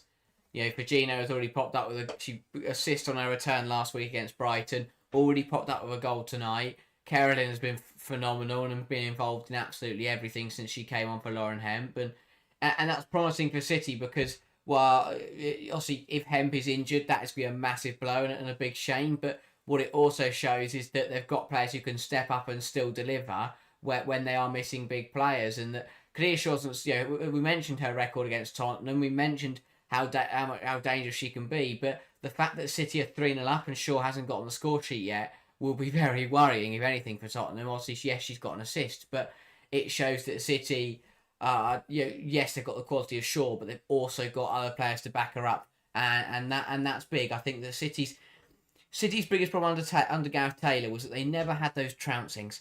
Arsenal, Chelsea, United last season all had one or two games in there where they scored 4, 5, 6 goals and they completely annihilated a team. City never had that. But they did a couple of years ago. They beat Tottenham 6-0. I remember last season when Tottenham played Man City and Kadir Shaw scored a hat-trick in like 9 minutes. And then I think that game ended 3-0 or 4-0. Exactly. They didn't kick into that next gear. Martin Ho not happy though with that. He shouldn't be. But that's good for Tottenham, because that's exactly what you want to see. He should be frustrated because it hasn't been good enough, because he knows the quality of the side. He knows that, obviously, again, it might be wrong because we've still got a lot to work out. But that the second 25 minutes of that first half was not an accurate representation of how Tottenham have played in their other two matches, and that's what will frustrate him most. Is that all the principles and all the good stuff that he saw against West Ham and against Everton, that has gone completely missing in this game. Or at least, after the 20th minute. I think, obviously, we mentioned that they weren't great against West Ham. That's the other thing as well, is that maybe, yes, they did win that football match, but that was very fortunate. They were really poor. They had one shot on target. So, again, it'll be interesting to see how the rest of tonight plays out and how it goes on for Tottenham in the next couple of weeks, because they've had the performances and the results aren't really linking up at the moment, and even when they do link up, they've all been very, very different. Yeah, well, Tottenham have a potential return here, or potentially important return. It's Matilda Wimberg back in the side then for the first time this season. Presumably, she will come onto this left-hand side, and we'll see Naz back to the right-hand side. I think this will have a huge shift in how Tottenham are looking to play and give them a huge outlet now. I think that what they've been missing is someone on that left-hand side to create chances in this first half. Wimberg will do that. So potentially that could be huge. That give and go between England and Naz, if that's Matilda Wimberg, they look a lot more threatening. So coming onto this side now, Wimberg will be on the left. Naz will look to hold the space on the right. Presumably that will mean Grant won't push up as high, and I think they'll look a lot better for it. This is how they should have started the game, really. Even if Wimberg wasn't fit to start, you put Arsenal in that position. But it will be City to get us back underway this evening. A lead of 3-0. City will be looking to extend it. Tottenham looking to hit back. Miedema knocks it back. We're back underway here at Brisbane Road. It's Tottenham 0, Manchester City 3. So a mountain to climb for Tottenham and a lead to impose for Manchester City. Here's Naz. Waiting now for the supporting run of Grant. We'll now play it out to Grant on this right-hand side. Waiting for support, wants to take on Carolyn. Does well. Here's Naz. Too weak, though. And Carolyn comes away with it. Now Miedema touches it on to Blinkilde-Brown. Back to Miedema. Plays it out to the left-hand side, to the right-hand side. Fagino does really well. Spence tries to jump up and it can't. Nilden does jump up at it and turns possession over. But it is now back in the hands of Manchester City. Here's Pryor. Now Keating looks to play it out. And it's picked up well by Viviana Miedema. That, though, an upending from Grant. And I think she will pick up a yellow card for her role in that. And she will indeed. Yeah, just smashed into the back of Miedema. Stops her turning. Stops her moving the ball forwards for City. And again, it speaks volumes about where Tottenham are at right now. Because they're just half a yard behind. That's all that is. Is that Miedema gets the ball, looks to turn, and Grant only gets there as Miedema's turning, and she either has to let her go or bring her down, and opts to bring her down and picks up the yellow card. Yeah, by the way, half-time at Everton and City, second half at start, Greg Euro on for London City Lionesses' first appearance. Second. After. Did she come on the last? Yeah, she got on against United. I think she did anyway. But that's pretty good. But big, I think she got a couple minutes against United. 45 tonight. Here is Khadija Shaw. Love to be at Goodison Park right now, watching that happen, that occur. Tottenham back in possession. Granted, really well physical up against Shaw and turned the ball over. She's been the one that's been quiet this evening. Yeah. Shaw struggled to get involved in the game.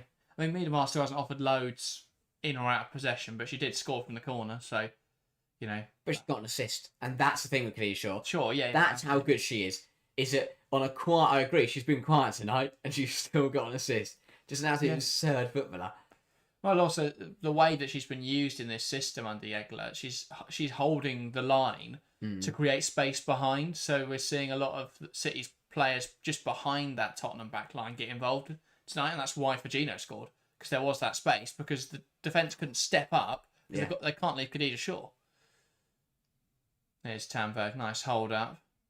City win it back. Here's Spence. Now England, who tries to win that initial contact. Pryor flies in, though, and knocks it away. And City will recycle the ball. Here is Keating. Slots it into Hasegawa in the half space. One height of the pitch here by Tottenham. Summerham pokes it to Tambo. Greenwood is physical, but Tambo rides the challenge well. Here's Naz, who holds the width nicely. Waiting for support. A pass around the corner into Summerham. Just such a weak pass, though. Made it really difficult for Evelina Summerham. But they do get away with it. Here's Grant. Now Koga. If that has weight on it, and then Naz makes the run beyond, it's a nice give and go, and they're down the line. Yeah. It's a weak pass, and then they're all chasing their tails, trying to hold on to the ball desperately. Ball chipped forward by Koga. Great pass into Grant, who wants to take on Uahavi. Uahavi stands her up nicely. Knocks it out of play, though, for a Tottenham corner. Better from Tottenham. Have started brightly. Again, it's just confidence that they're in the game. They're being stronger in the tackle. They're being more aggressive. And they're not letting City have it all their own way. If they want anything from this game, they're going to need to turn it around quickly. And that would a goal right now would help that a lot.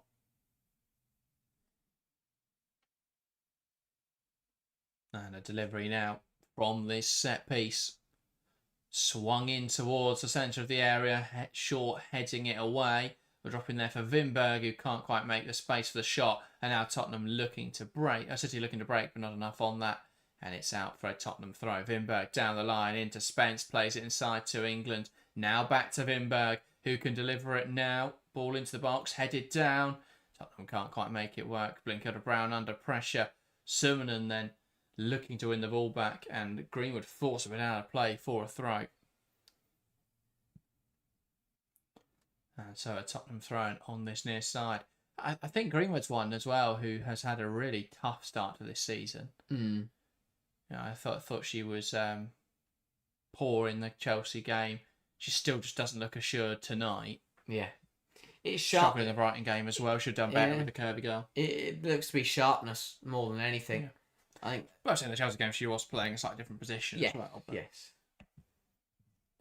And Grant there trying to open up the space for the cross, but too much on that touch forwards, and it's out of play for a City goal kick. Yeah, brighter from Tottenham, and that's crucial because when you are 3 at half time, you come out and you start slow. Suddenly you end up 4-0 down, and it becomes a really long half.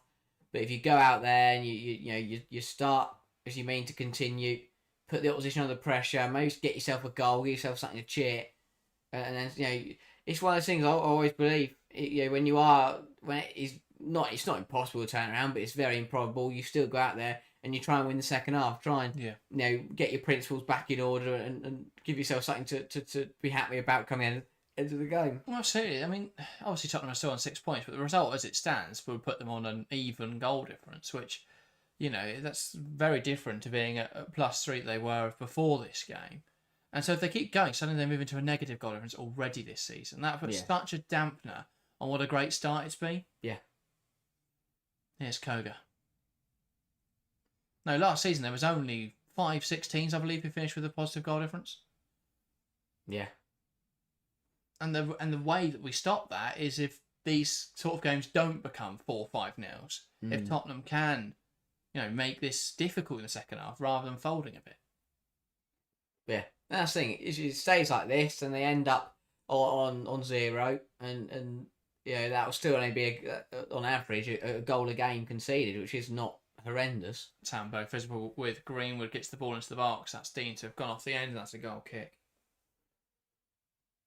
I think that one's a little harsh. I'm not sure it did go, but trust the Lino's judgment. Yeah, balling wasn't great anyway, so that's true. Not many complaints from Tottenham, you feel.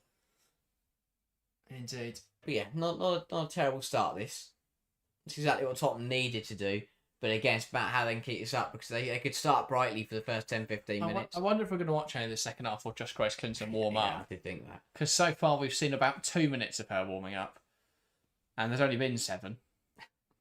Here's Caroline. Under pressure. Knocks it out to the right-hand side. Kasparai. Now for Gino. I think Clinton will have a great impact. I don't think it's enough to dedicate 15 minutes at the start of the show when she's not even starting, and then just watch her for all the second half until she comes on. Well, she's not warming up. We're watching her stand there and have a chat. With Laura Coons. Yeah.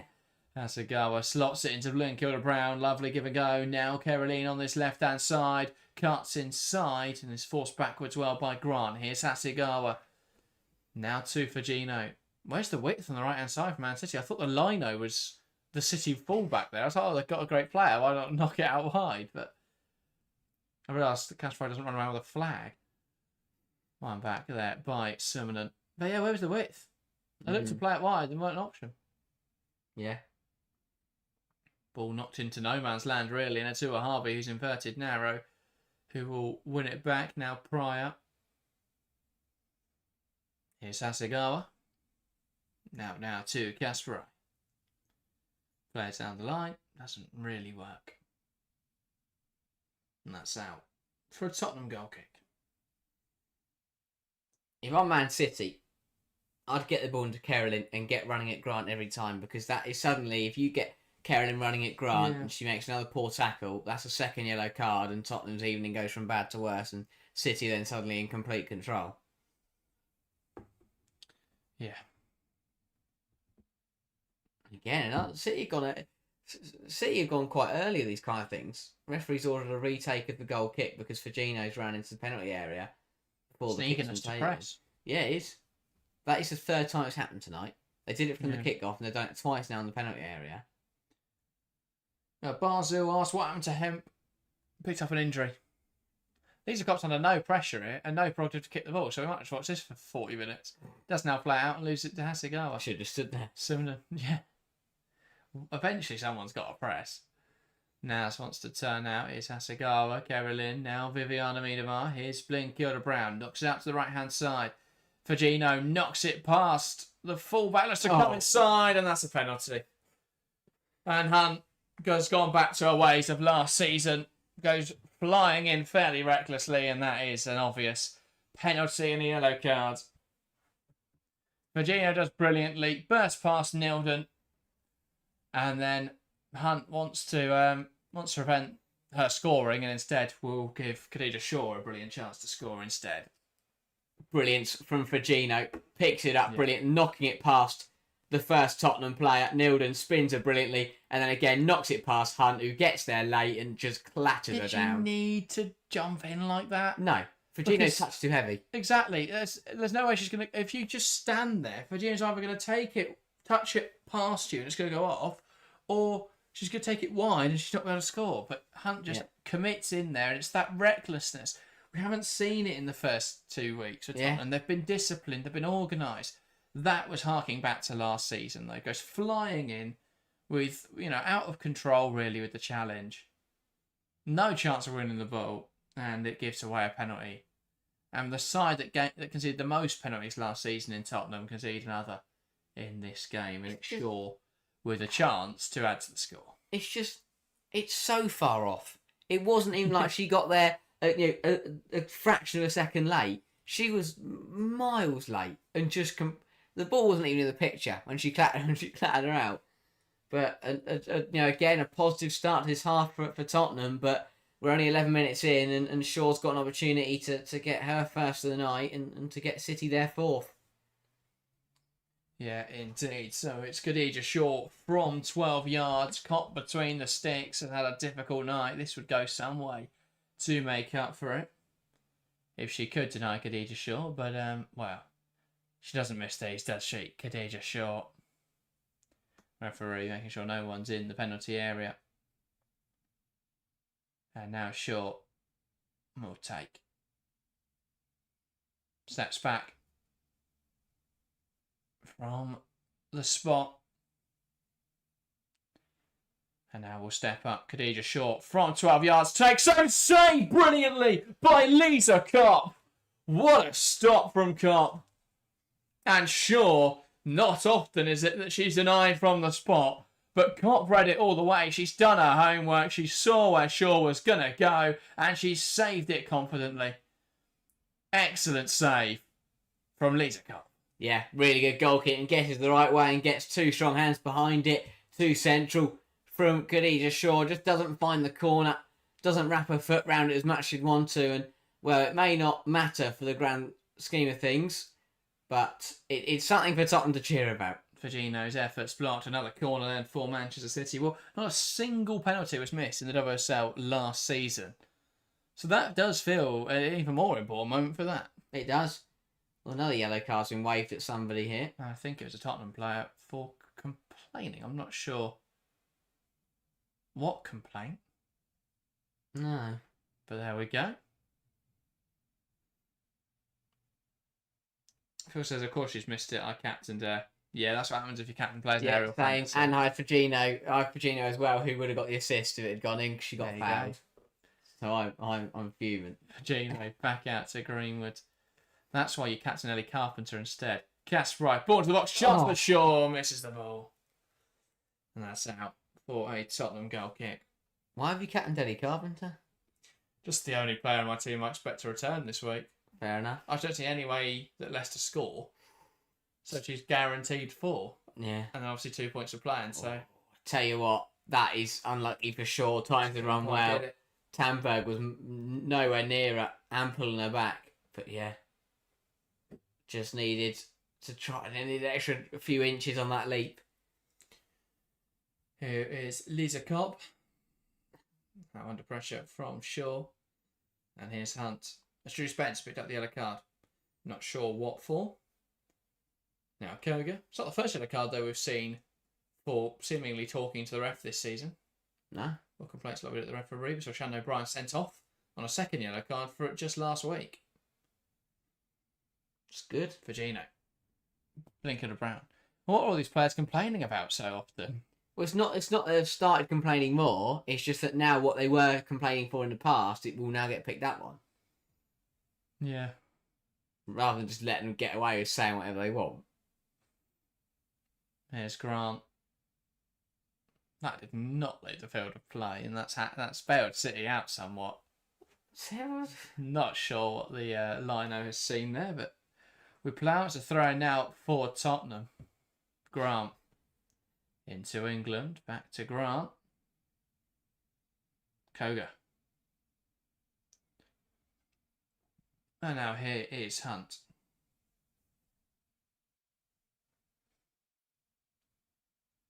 Now Evelina Summonen back to Koga. Bay says, I need my captain, Alyssa Thompson to Kirk. That's a bold captain, considering I don't even know if she's going to start. Yeah. If she does start, it could be an absolute, genius pick. But yeah, that was the other bonus of Carpenter, is that Chelsea, without any other fit right backs, true. She feels nailed, but then again, it's probably going to be, I don't know, Nuska at right back or something crazy. Grant wins the header, falls back to Greenwood. It drops now for Shaw. Tottenham win the ball back though. Grant up in the air, and Wimberg makes contact, knocking it back to Nilden. Phil says 2-0, good win again from a cutback. Wow. Paris cutback. So yeah, double for Isabel Goodwin. Does make you wonder why, looking at her scoring record, well, there's not been more impetus on trying to get her chances. Here we go. Oh, what a ball that is. What a ball that was into the channel to Paris. Wow, and Everton at 6s and 7s. Brosnan has to do better with that one. Again, terrible defending from Everton, but the ball through. Who played? I don't know if Phil or anyone saw. I couldn't quite, but whoever played that ball through to Paris, what a ball that was. Chance now for Gino. Shifts it on to Caroline. Naz trying to force her out now. Caroline manages to beat Grant, bursting in towards the penalty area. Chance for Gino, skews it. And now Miedema recovers it. Can she get a shot away? She can, and it flicks up. And Kopp does well to adjust and save it. Good move from City. Really free-flowing for Gino at the heart of it all once again. Brought it forward initially. Again, probably should have been a bit more selfish and not had to go herself, but instead knocked out wide to Caroline, who recycled it well and got it in towards Miedema. But good football from Manchester City. Kopp looks to switch the play. Here is England.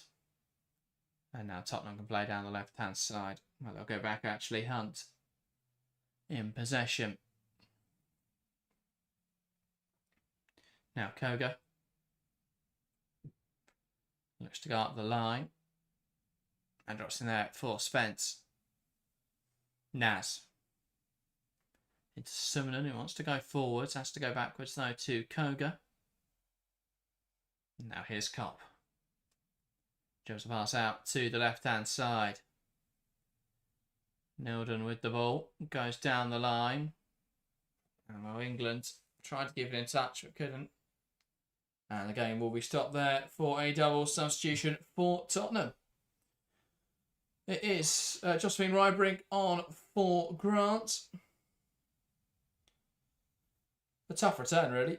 For Grant, a difficult game to come back into. Probably not the right choice to bring her back in for today's game. Would have made a better tactical fit to get with Josephine Rybrink, who was brilliant in the first two games. And then the other change is Katinka Tandberg coming off. And it's Martha Thomas coming on. And Thomas, a player who really needs to get back into scoring form. A striker who failed to score a single goal in the league last season. And then got a contract renewed. Yeah.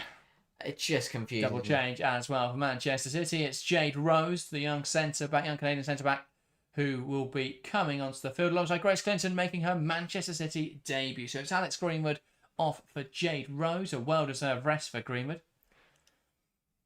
And then it will be Ayoba Firmino making way for Grace Clinton. Absolutely key that for Man City. Because how many times did we not see that last year? Yeah. Greenwood, who's played a load of minutes, getting half an hour rest, and Firmino has just come back from injury, getting half an hour's rest.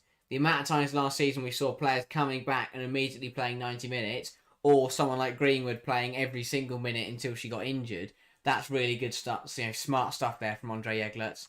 Yeah, and City getting Clinton back in. I mean, I think they'll probably want Grace Clinton fit for the Arsenal game in 3 weeks' time. Yeah.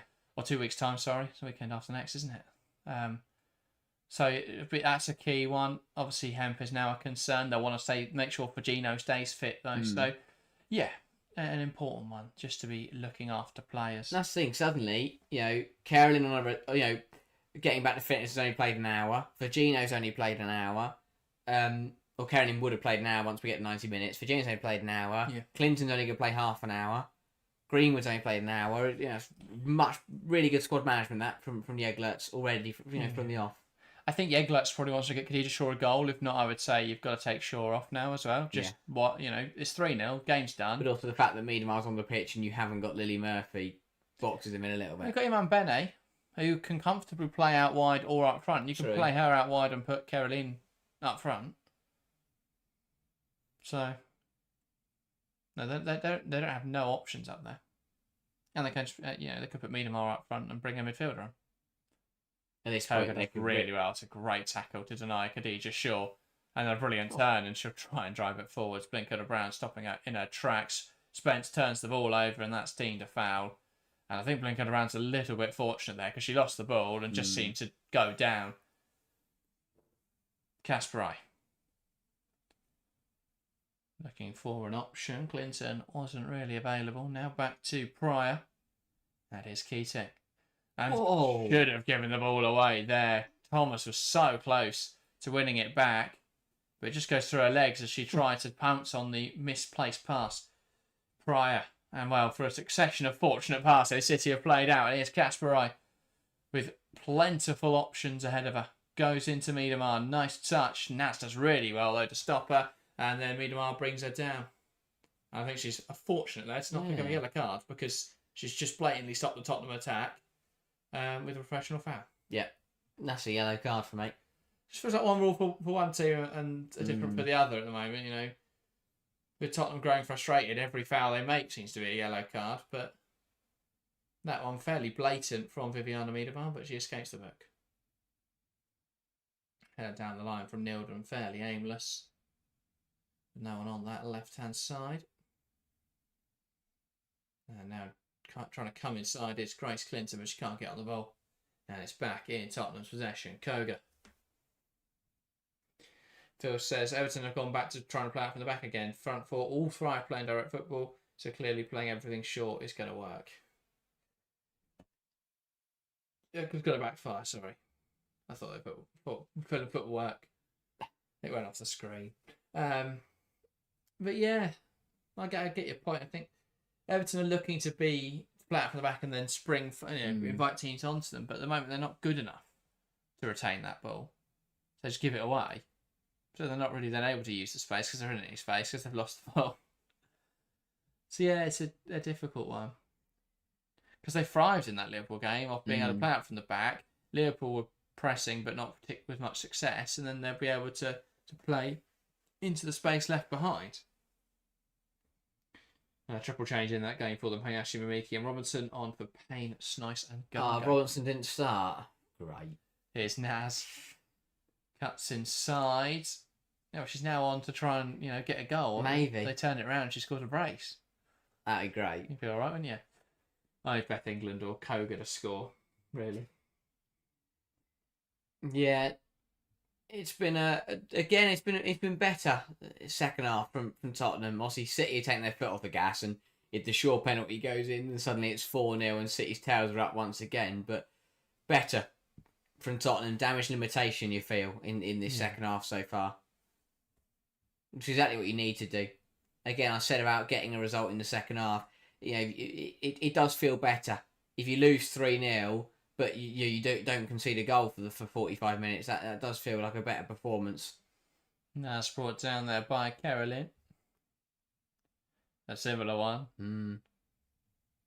Maybe Agreed. maybe that Stacey Bullocks knew that Naz weren't going to run anywhere. She just turned back anyway, so we weren't denying a counter. Here's Koga. Back now to Cop.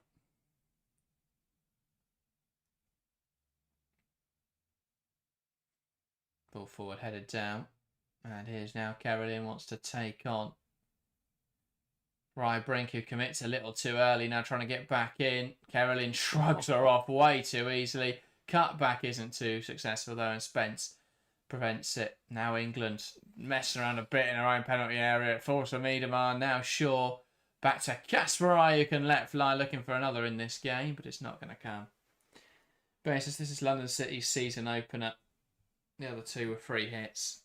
It helps that Everton have been fairly poor, or look fairly poor last week. But yeah, I get your point. This is a game that is on the level. Again, I think it's a mismatch of expectations, because I thought they'd come in and be fairly poor against, and obviously playing top sides. I thought they were going to get better than they did. I thought they'd be good against teams like Everton, or at least competitive. I didn't think it'd be a cakewalk. Which it probably hasn't. Again, I haven't watched that game, but from all accounts, it just sounds like London City have taken advantage of mistakes from Everton's backline. Nilden does well there to intercept that pass from Grace Clinton. Now it's with England, who tries to hold it up. Blinker wins it back though. And now they'll try and play forward Manchester City. Kasparai, here's Clinton. Cuts it back to Viviana Miedema. Can't quite get that shot away now. Clinton again. It's an overlapping run. Crosses it into the box. Chance for Shaw. And she heads it against the crossbar. Just refuses to reward Kalichor captainers today. Another great chance. Shaw heading against the bar. Another good move from City. Again, good link-up play down that right-hand side. Good ball in from Kasparai. I tell you what, Shaw doesn't do too much wrong there. Does well to get up and above Brink, but can't quite keep the header down. But again, more good football from City. They probably could have scored a couple more in this half. Shaw could have had two herself. But, one from the spot, one there hitting the bar, and suddenly 5-0. It's a very different game. But Tottenham hanging on in there well. Yeah, apparently Everton's starting to look the better side, and London City looking vulnerable. According to Phil, speaking of vulnerable, Tottenham opened up at the back once again. That's though an important challenge, and they have possession. Here is Summonen under pressure, does really well to dribble away out of it, and now executes. Oh dear! Looking for space on the left-hand side and just smashes it across into a sideboard. Executed nothing. Well, I thought it would go. Yeah. Play up and just. Have to say, awful pass. Just on that other game, that's the type of game where Everton either now score none or they score 3. Well, Everton with a penalty. London City have conceded a penalty, a chance for Everton to get back into that one. Let me guess, Kelly Gargo's taken it after I took her out. Oh, I did take her out because he's sure. Anyway. Yes, yeah, Gargo's on pens, isn't she? Yeah, if she's on the pitch, that is. City, that's well played just out. got subbed on, I think. That's brilliant. Ciara Fernandez again. Yeah. Gave away a penalty last week, although that one was dubious. I'm not sure on this one. If anyone, whoever's watching, let us know. Was it a deserved penalty? Chance now for Man City. Kasparai tries to get there, knocked out of play by Hunt.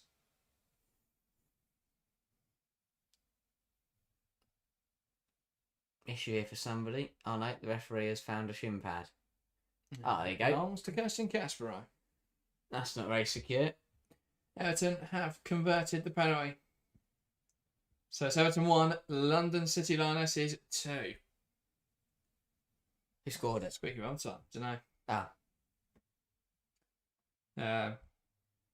Phil says, yeah, wrong side. Again. Wrong side and scrambling again. Chance now for Manchester City as they come forward. Here's Kirsten Kasparai. Tries to put the ball in the box. Has a guard. Pokes it to Miedema. Pokes towards goal. Blocked off the line by Koga. And then cleared away by Tottenham. Man City could have at least another 3 in this second half. Yuka Mamiki has scored the penalty. Some people have got her in at least. well worked this from City. Hasselgaard's got to poke at goal. It's Miedema can't quite poke it across the line. Good defending from Koga to get a strong foot behind it. And then out for a corner by Hunt. But Tottenham are now starting to really hold on in this second half. Holding on to that second half clean sheet. Ball into the box from Hasselgaard, headed away by Hunt. And now here's Grace Clinton. On debut for Manchester City.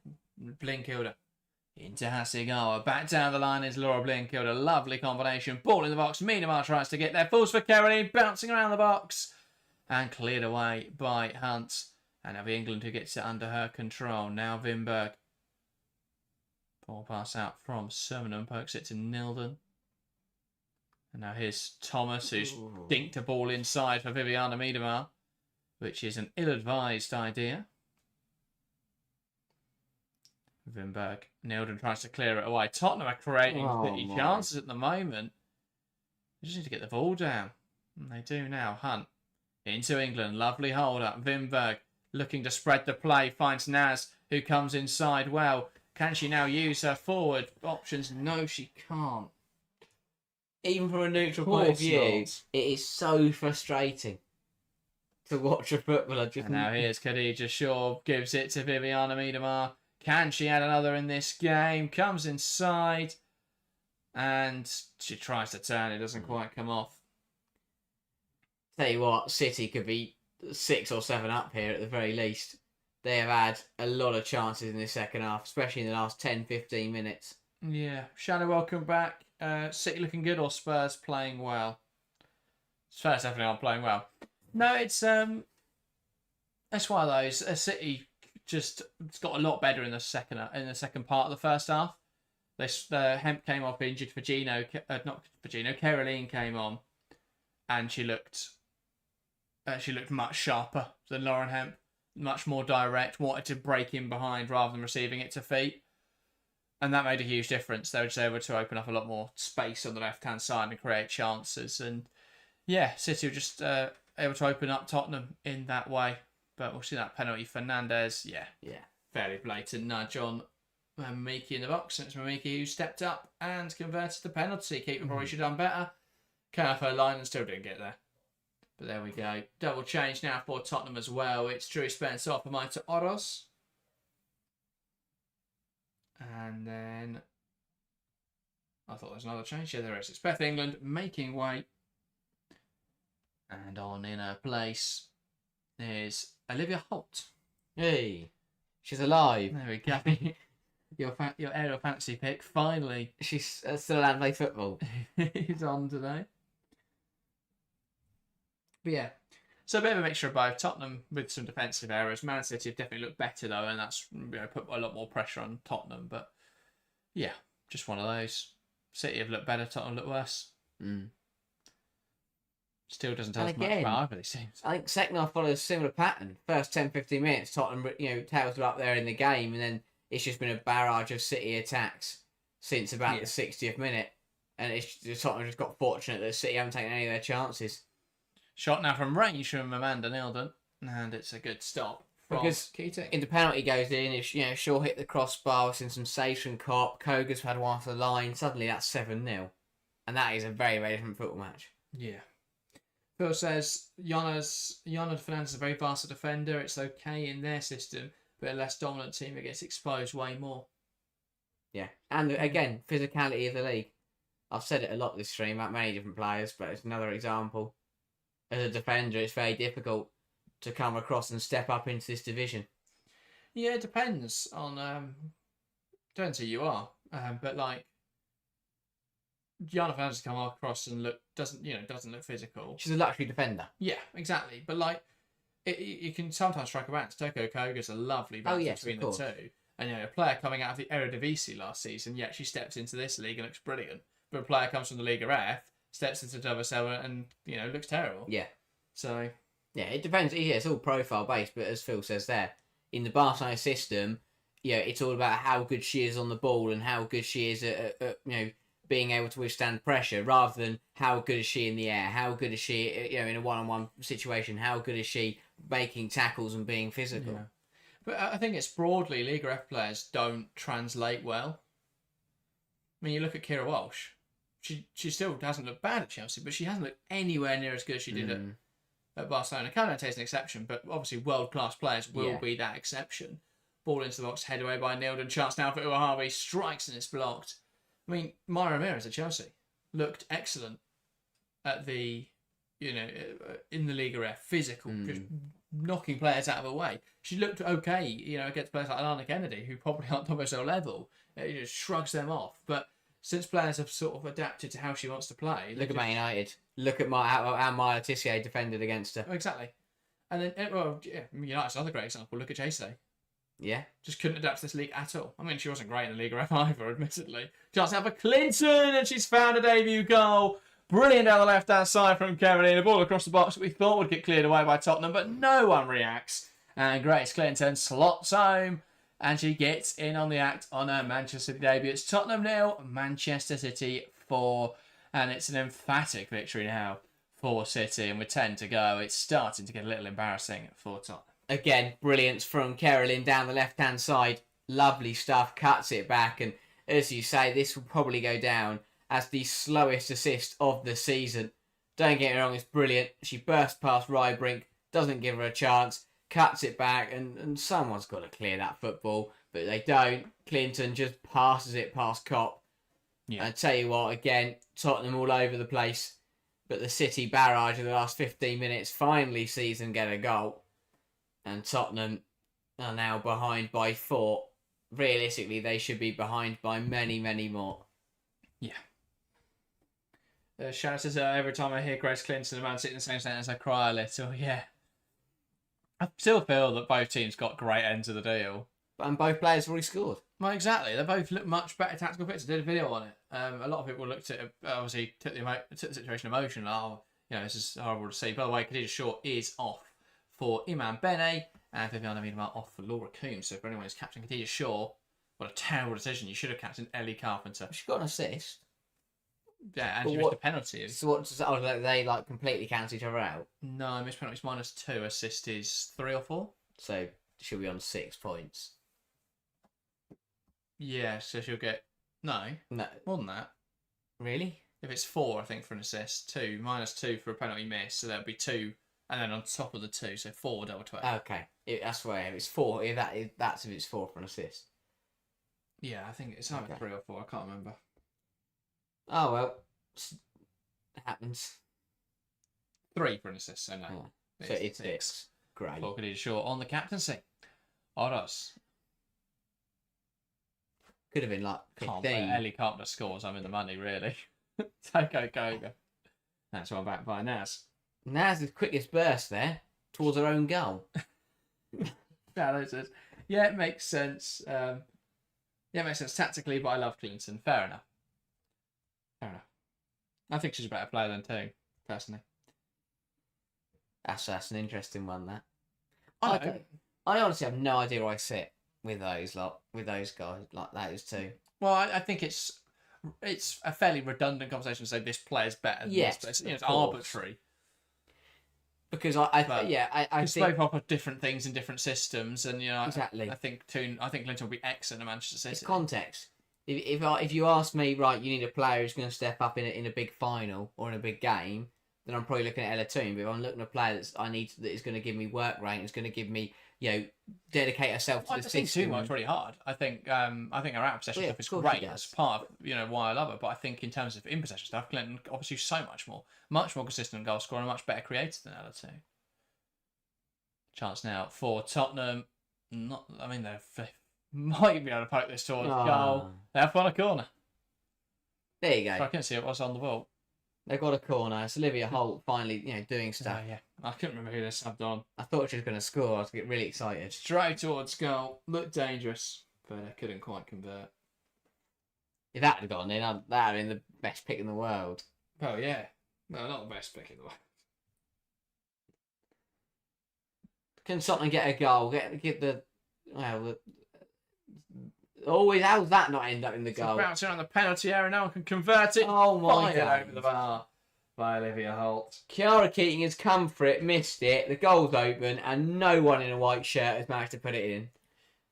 And this is the thing, right, with Keating. Oh, my days. On a different day, she has made at least 3 mistakes in the goals. She passed it out and Thomas slid over the ball. You know, she's come for this cross away from it. Nowhere near it. And Thomas can't put it in the goal. Thomas kicked it away from the goal. Sorry, right? Didn't score a single goal last season. Is she allergic to the back of the net? I've never seen a striker with an open net in front of them and kick it away from the goal. I've seen cheap voting, to be fair. True. she tried to bring it down. Don't bring it down. Poke it in the net. Yeah, shout out to Sigurd Tjorma's been superb, though. Yeah, exactly what United needed. Midfielder who could dictate the tempo, progress the ball nicely, carry it well. And yeah, just excellent, really. Alongside Miazara, it's a great pivot. United's only problem at the moment is going to be depth, but they look really good. They'll beat United. They'll beat Arsenal, sorry, on Sunday. Is it still London City 2, Everton 1? Yeah, it's just about. Wow. Maybe I'm going to be wrong. Possibly. It's still time, though, for them to turn that around. Has Katie Robinson done anything? No. No. Probably not. That's Geiger got subbed off, by the way. I don't know how. No, how Geiger got subbed off. She wasn't even on the pitch, according to football. There she was. She's playing defensive midfield, apparently. Cool. But yeah, she got subbed off from Miki, so she would have taken the pen, but fair enough. She also would have won it, probably. Yeah. And that's it. This next 5 minutes is a massive test of where London City are, because it's a situation where the most recently promoted sides would drop points and would lose that game. Brilliant from Olivia Holt. Tidy footwork. Gets dragged down by Blinkilda Brown. Not sure how that's not a yellow. That's Brown's a bit more soft. But how is she not starting over Jess Naz and over other players? I don't know how many more times we need to see Jess Naz do nothing. Yeah. And how many times and Marta Thomas got subbed on before Olivia Holt. How many times do we have to watch starting players do nothing and Olivia Holt look really good off the bench and she still doesn't get given any opportunities? It's Nildon. Ball into the box, headed away. And Tottenham trying to poke a pass out back to Nildon, who will put it up in the air, and it's Iman Bene who comes away with it. But Tottenham do recover the ball. Naz pokes it down the line. Chance now for Maite Oros. Through the legs of Blinkilda to find Jess Naz, who gives away the ball. And now Clinton loses out. And a chance now for Holt, who strikes it, and what an effort from Olivia Holt.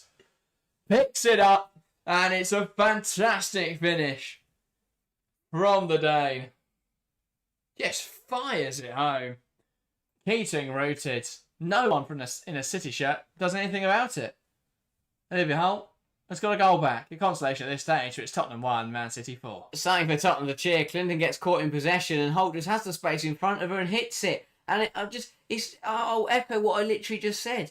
How many times will we watch Olivia Holt come on and do really well and just not start? A brilliant player, scores a brilliant goal, and well, it's not going to matter for much at this stage. But it keeps Tottenham's goal difference at 0 rather than -1. It does, although there we go. As I say that, Grace Clinton's blocked it in behind. It's Caroline, can she get a shot away? It's blocked to Iman Bene, who's got to do better there.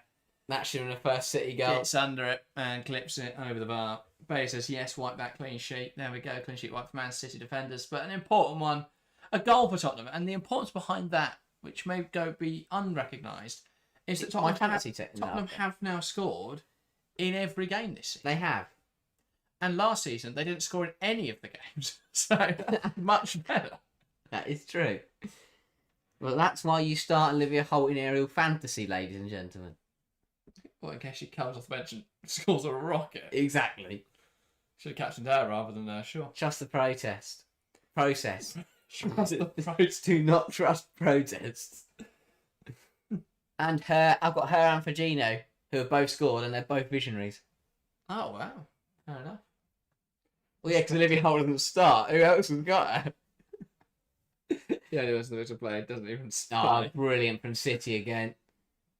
That ball on this right-hand side. Kasparai punched. Oh, wow. It looked like she was going to push it away there, but Cop did well to claim it, and now it's flung out towards Olivia Holt. Yeah, that whole goal. Again. Oh, brilliant. Take it past Hasegawa. If it wasn't the fact that it's Yui Hasegawa, she probably would have burst away there. If she does not start next week, then Martin now needs to have his head given a wobble. We're talking about Leicester next week. So a nice return back to a very, very winnable game. Yeah. You play her, Vinberg, Tandberg, and... Any other Bergs? And England, and they will score 4 goals. Yeah, I'd almost be tempted to put England up front. Yeah. And put Holt in the 10. Yeah, perfect. And then put Tandberg on the left. Tandberg on the right. No, make sure that Naz is on the right. Oh, yeah, sorry, Naz has the start. Forgot about that. Here's Ua Harvey. Now Iman Bene under pressure from Ryebrink. And that's good defending from Ryebrink. But Leicester could be the kind of game that Naz gets her mojo back. Yeah, possibly. You know, where she will have so much space to run into. Well, she won't, because Leicester sit really deep. Yeah, Leicester sit deep. If you want players that will unlock them, like Olivia Holt. Yeah. So I can't wait to watch Jess Naz try and run it as me to Ale and just go nowhere. Olivia Holt will come on in the 89th minute, score a magical goal again, and everyone will just forget about it. 5 minutes of additional time. Here is Jade Rose, carries out of defence well, out now to the right-hand side with Kirsty Kasparai. Knocks it down the line to Caroline, and Claire Hunt will try and deal with her. Stands her ground nicely, cuts it back now for Yui Hasegawa.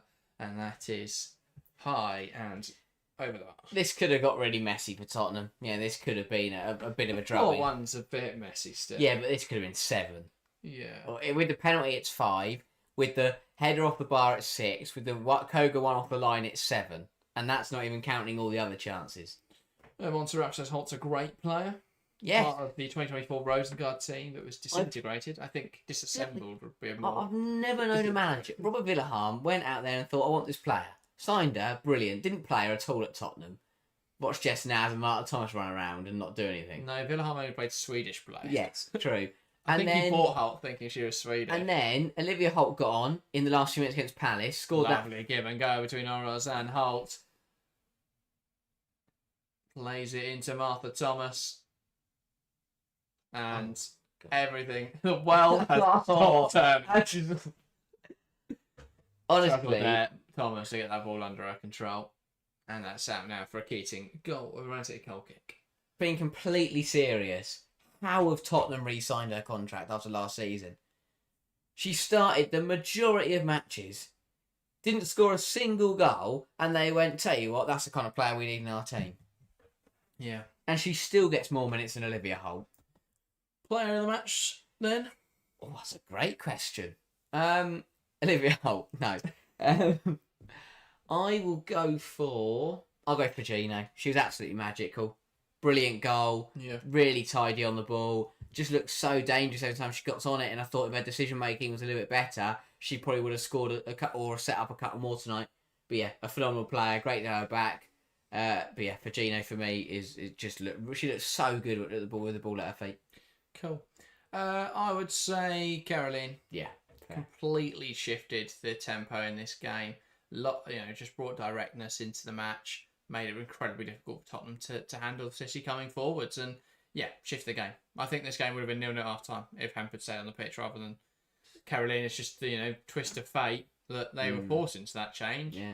I think it's a change Jeglertz probably made at half time anyway to get a bit more directness in the front line. But yeah, I think it changed the way City were playing and it made life very difficult for Tottenham. It's incredible how good Tottenham look when you watch Vinberg, Oroz, Holt all linking up, shifting the ball, moving it really nicely. The technically good players, and then it gets given to Naz or Thomas, and the whole move just breaks down. Or even compared to the players that started, watching you play technically good players and they're good on the ball. And I think that's what Tottenham need. Because they've now got a defence who are really good in possession. They now need technically good players in the final third. They're shifting from a side. I love Beth England, but she's very much a poacher. She will stand there. If you get the ball to her, she will score. But now, with the players they've got at the back on the ball... But I don't mind it because it gives them someone to hold the ball up and bring others into the game. But then behind her, you need technical players, not just Naz. Yeah. You know, Well, you need Naz from 2 years ago. True. Just an injection of pace on one wing, but that's not what she is anymore. She passed it forwards there, though. That was good. It wasn't. It was unsuccessful pass. But no, right idea. Blinker does really well to resist the press. I mean, the Blinker brand defensive midfield era is here. I wonder if anyone's talked about that in a recent video. I do wonder. Here's Clinton. Holds the ball up nicely. Can she get a shot away? It's blocked. It's going to fall now for Laura Coombs, who pokes it past Cop.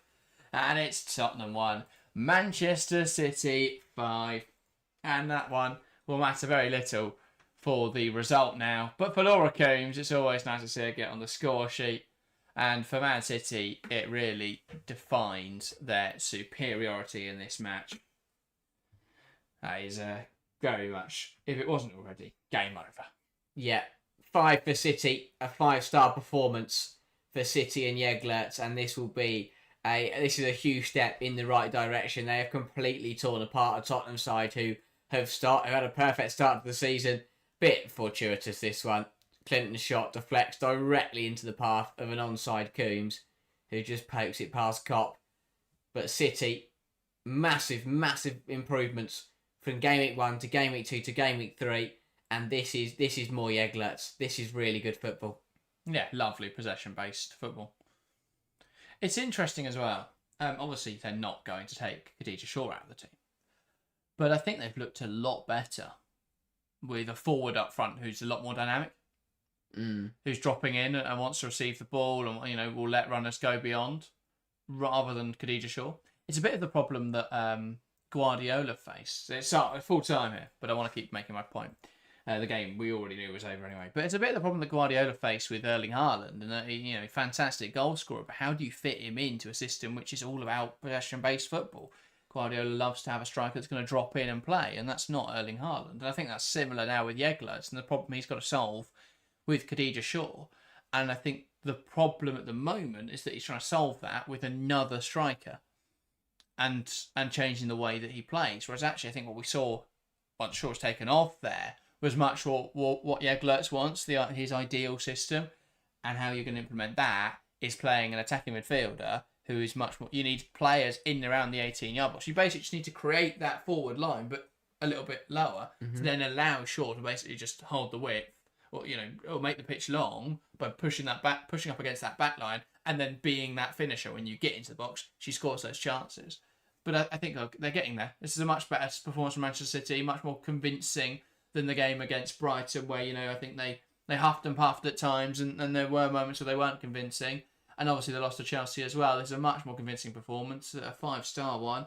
And yeah, I think they've done well. But yeah, there we go. Nigel says, this is so much better than we ever looked under Taylor, and you usually try to gaslight me into thinking we never should have sacked him. You shouldn't. Because at the time they were sacked, it was a terrible decision. They should have let him go in the summer, probably. But the timing of the sacking was very poor. But there you go. And Gareth is still a very good manager. They're doing the worst manager in the world. You don't sack them before a cup final. Yeah, so I still stick by that point. But yeah, City looked a lot better. Really nice football play tonight. And yeah, it looked positive. As for Lauren Hemp, was not looking so positive. She is back. She's on the sidelines, but does not look to be moving particularly freely and has a boot on, which could just be precautionary.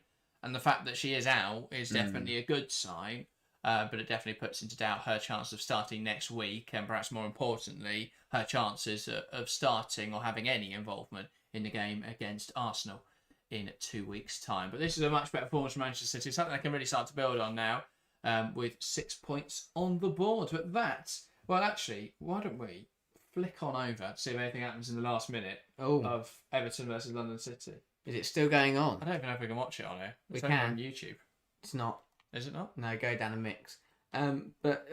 Some mystery channel. Well, no, it's on Sky. I think everyone knows that by now. What are you doing? Clicking on it. Okay. Is there going to be a goal in the last minute? Full-time whistle goes to loads. Something like that. It's the last minute of additional time, and it looks like London City coming forward, so probably not. Wow. Just wanted to see if anything was going to change in this game. That's big, though, for London City. 3 points on the board. Be huge. Put some level now with Everton. And, I mean, not ahead of goal difference, sorry. They've been tanked in the first 2 weeks, but it goes some way to start to repair their goal difference. And that is the full time whistle pretty much as soon as we click on. 2 games at Goodison Park for Everton, 2 losses. Not great. Not the best way to introduce your fans to the new era. But as for London City, well, it's good to see them up and running in the WSL. Yeah, Croatia is full steam ahead now, and they can look to build on that over the next few weeks. Who have they got next week? Liverpool. Oh, they could win that one as well. London City? Yeah. Yeah, I think so. I thought it was harder than that. Or they've got Man United. Man City. None of the 2 teams I said. I didn't think it was Liverpool. There we go. I thought it was Liverpool too. No, Anyway. I said I didn't think it was Oh, Liverpool. okay. Don't worry then. I'm scared. I need to go to bed. I know London had tough games in their first 4, but there we go. Full time. So tonight's results: Everton 1, London City Lionesses 2. 3 points on the board for London City. Tottenham 1, Manchester City 5. Also, last season it took ages for teams to actually win games. It did. This season, only Liverpool and West Ham haven't scored a point yet. I think Liverpool could get a point at some point this weekend. They've got Villa. Yeah, not this weekend, but in some in the future. West Ham, they've got a bit more work to do. Liverpool got Villa and then Man United. Okay, maybe not. West Ham have Brighton this weekend and then Chelsea. It's gonna be tough. And then Villa. Okay, they're not going to pick up They any have points. Horrible. Horrible start to the season, to be fair. Yeah, they And have. then London City and Manchester City. So there we it does go. not get easier. No, they've got to pick up some points at some point. You would. Have they though? But yeah, no, it's definitely seen the bottom half be more competitive.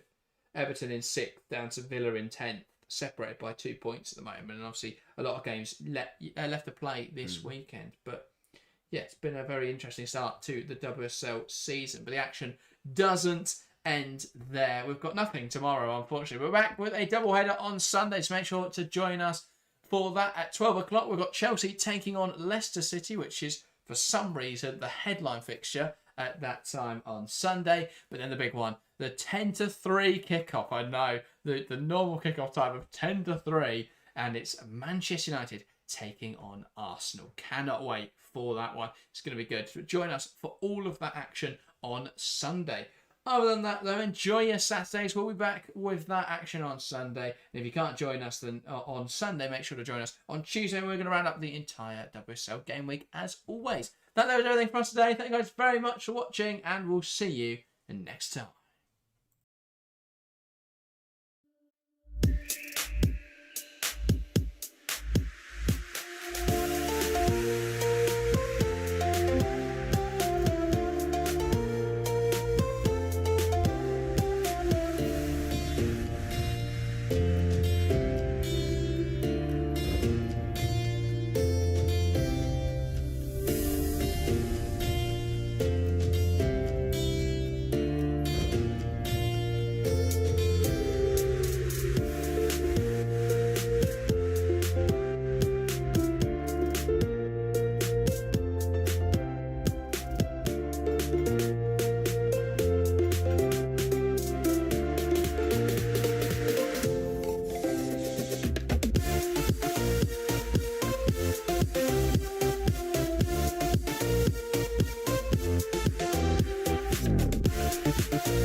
Bye.